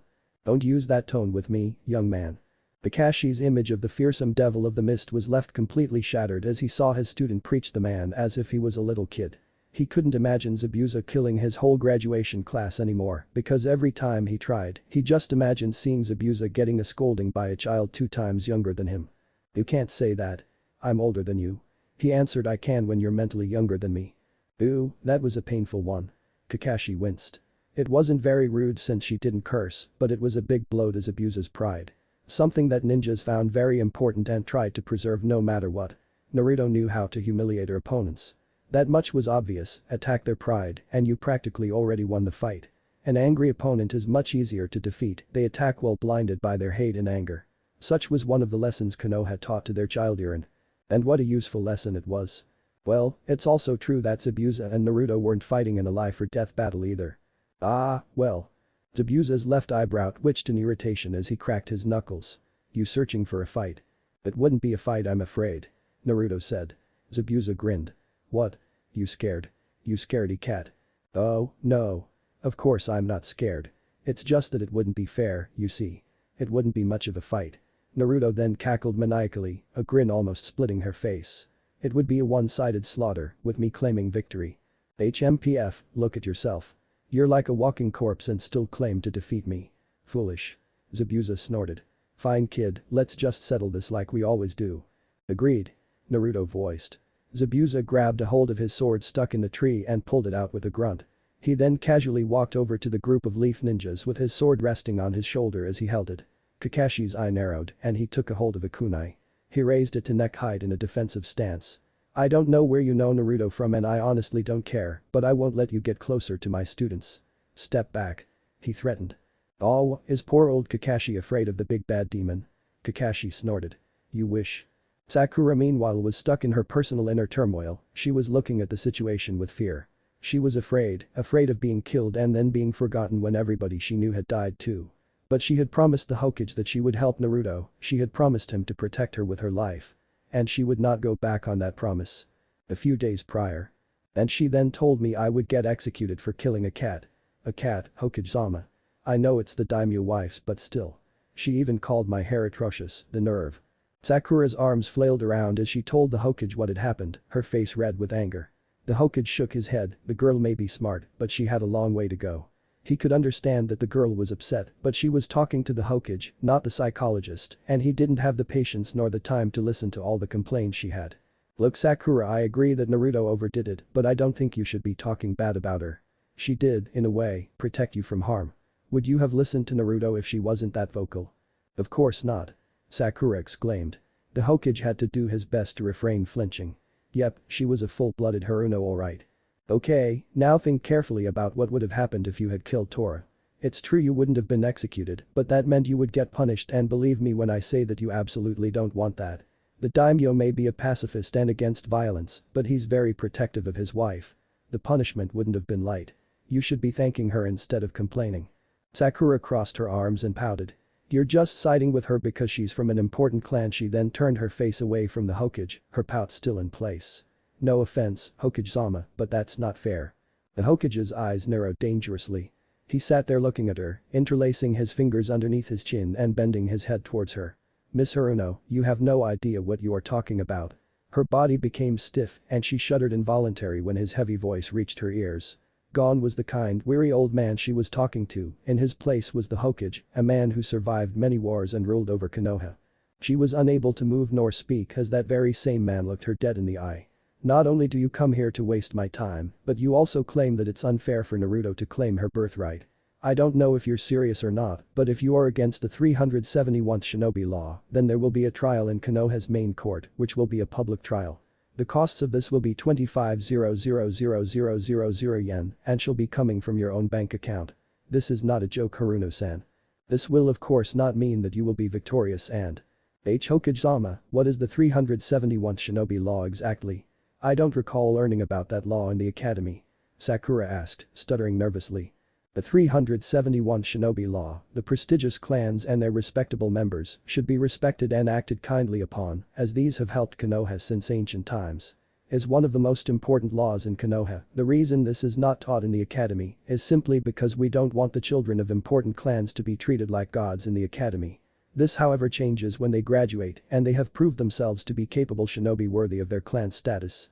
And you, Haruno-san, have broken this law more times than I could count. I am surprised that you still have your head. Most clan members would order for your immediate execution if you even did as much as insult them. But for you to even hit Naruto, I don't get why you are even alive. It surprises me that she even had the patience to keep calm for this long. Sakura's eyes widened. Naruto could order her execution every time she wanted. The realization hit her like a brick. A clan member of the branch family of the Hyuga clan could have her head for only insulting them, yet here she was. Hitting the princess of Konoha like it was a normal custom in the village. Her blood became ice cold as cold sweat covered her forehead.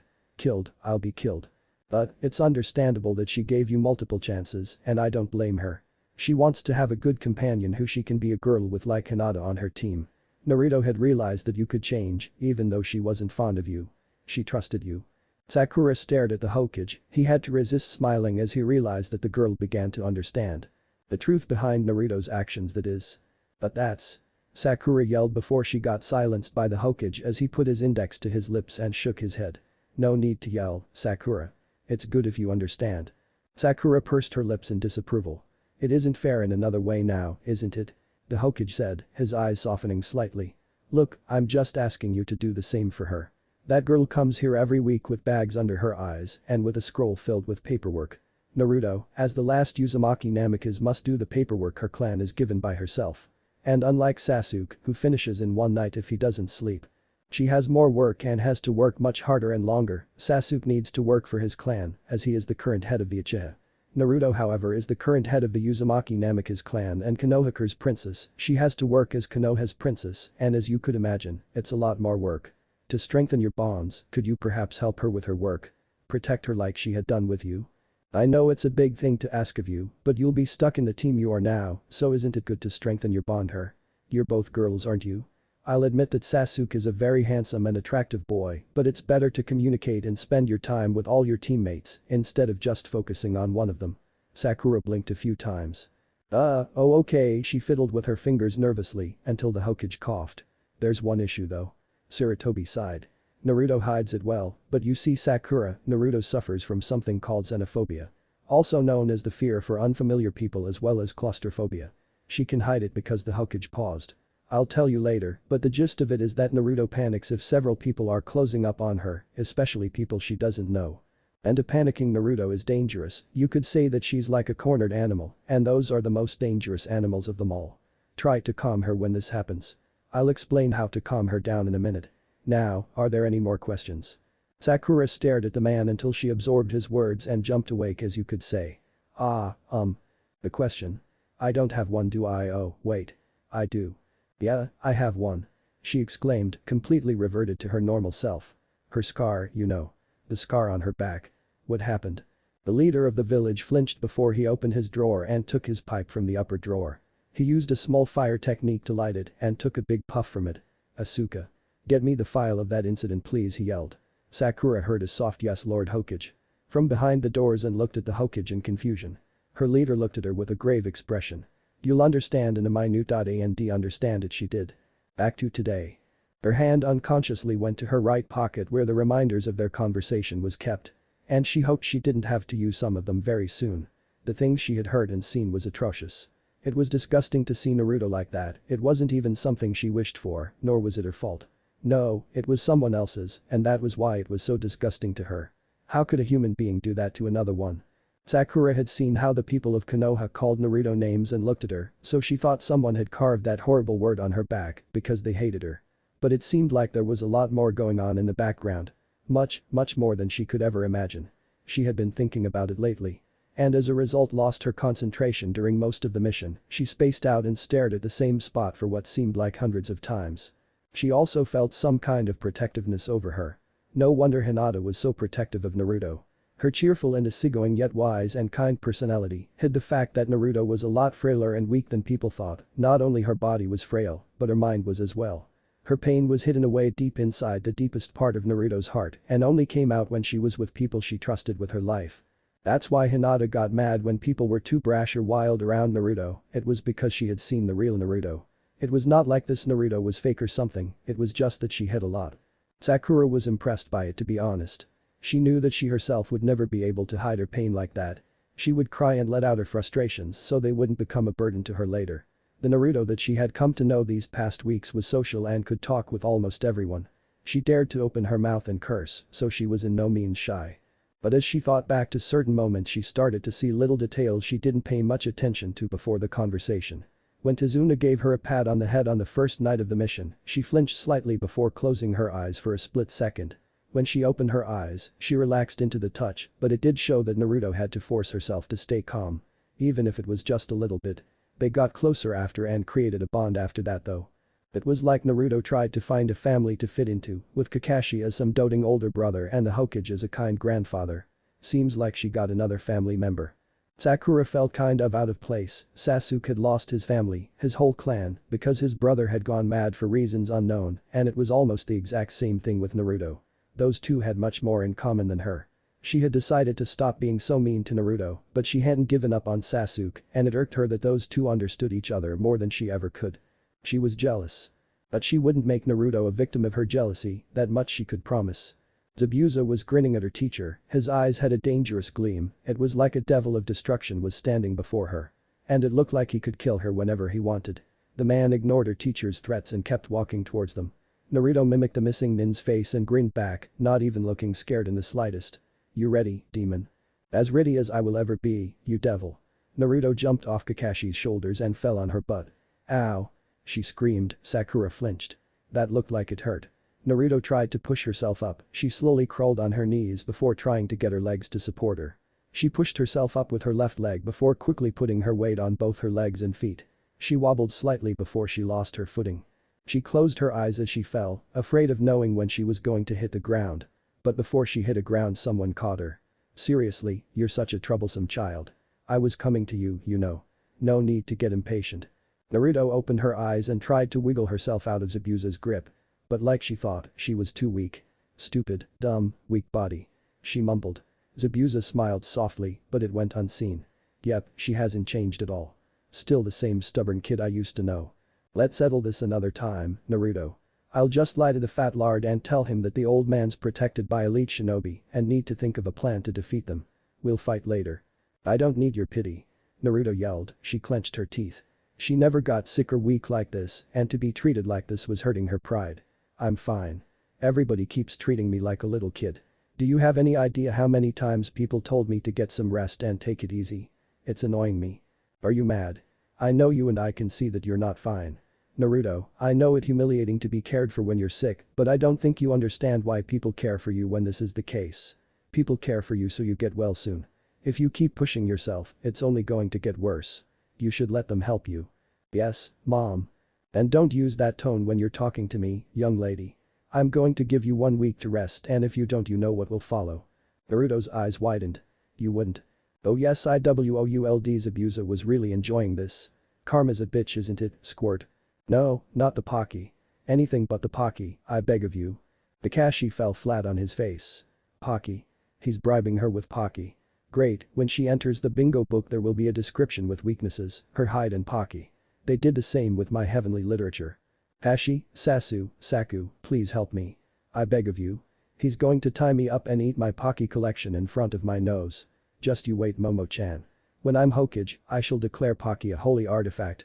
Believe it. Yeah. Sure you will, you Pocky addict. I doubt there is someone with the same serious addiction to Pocky like you. Haha, that's good one. No, there actually is. In a dark cave. The members of the Akatsuki were eating their dinner with all of them something else on their plates.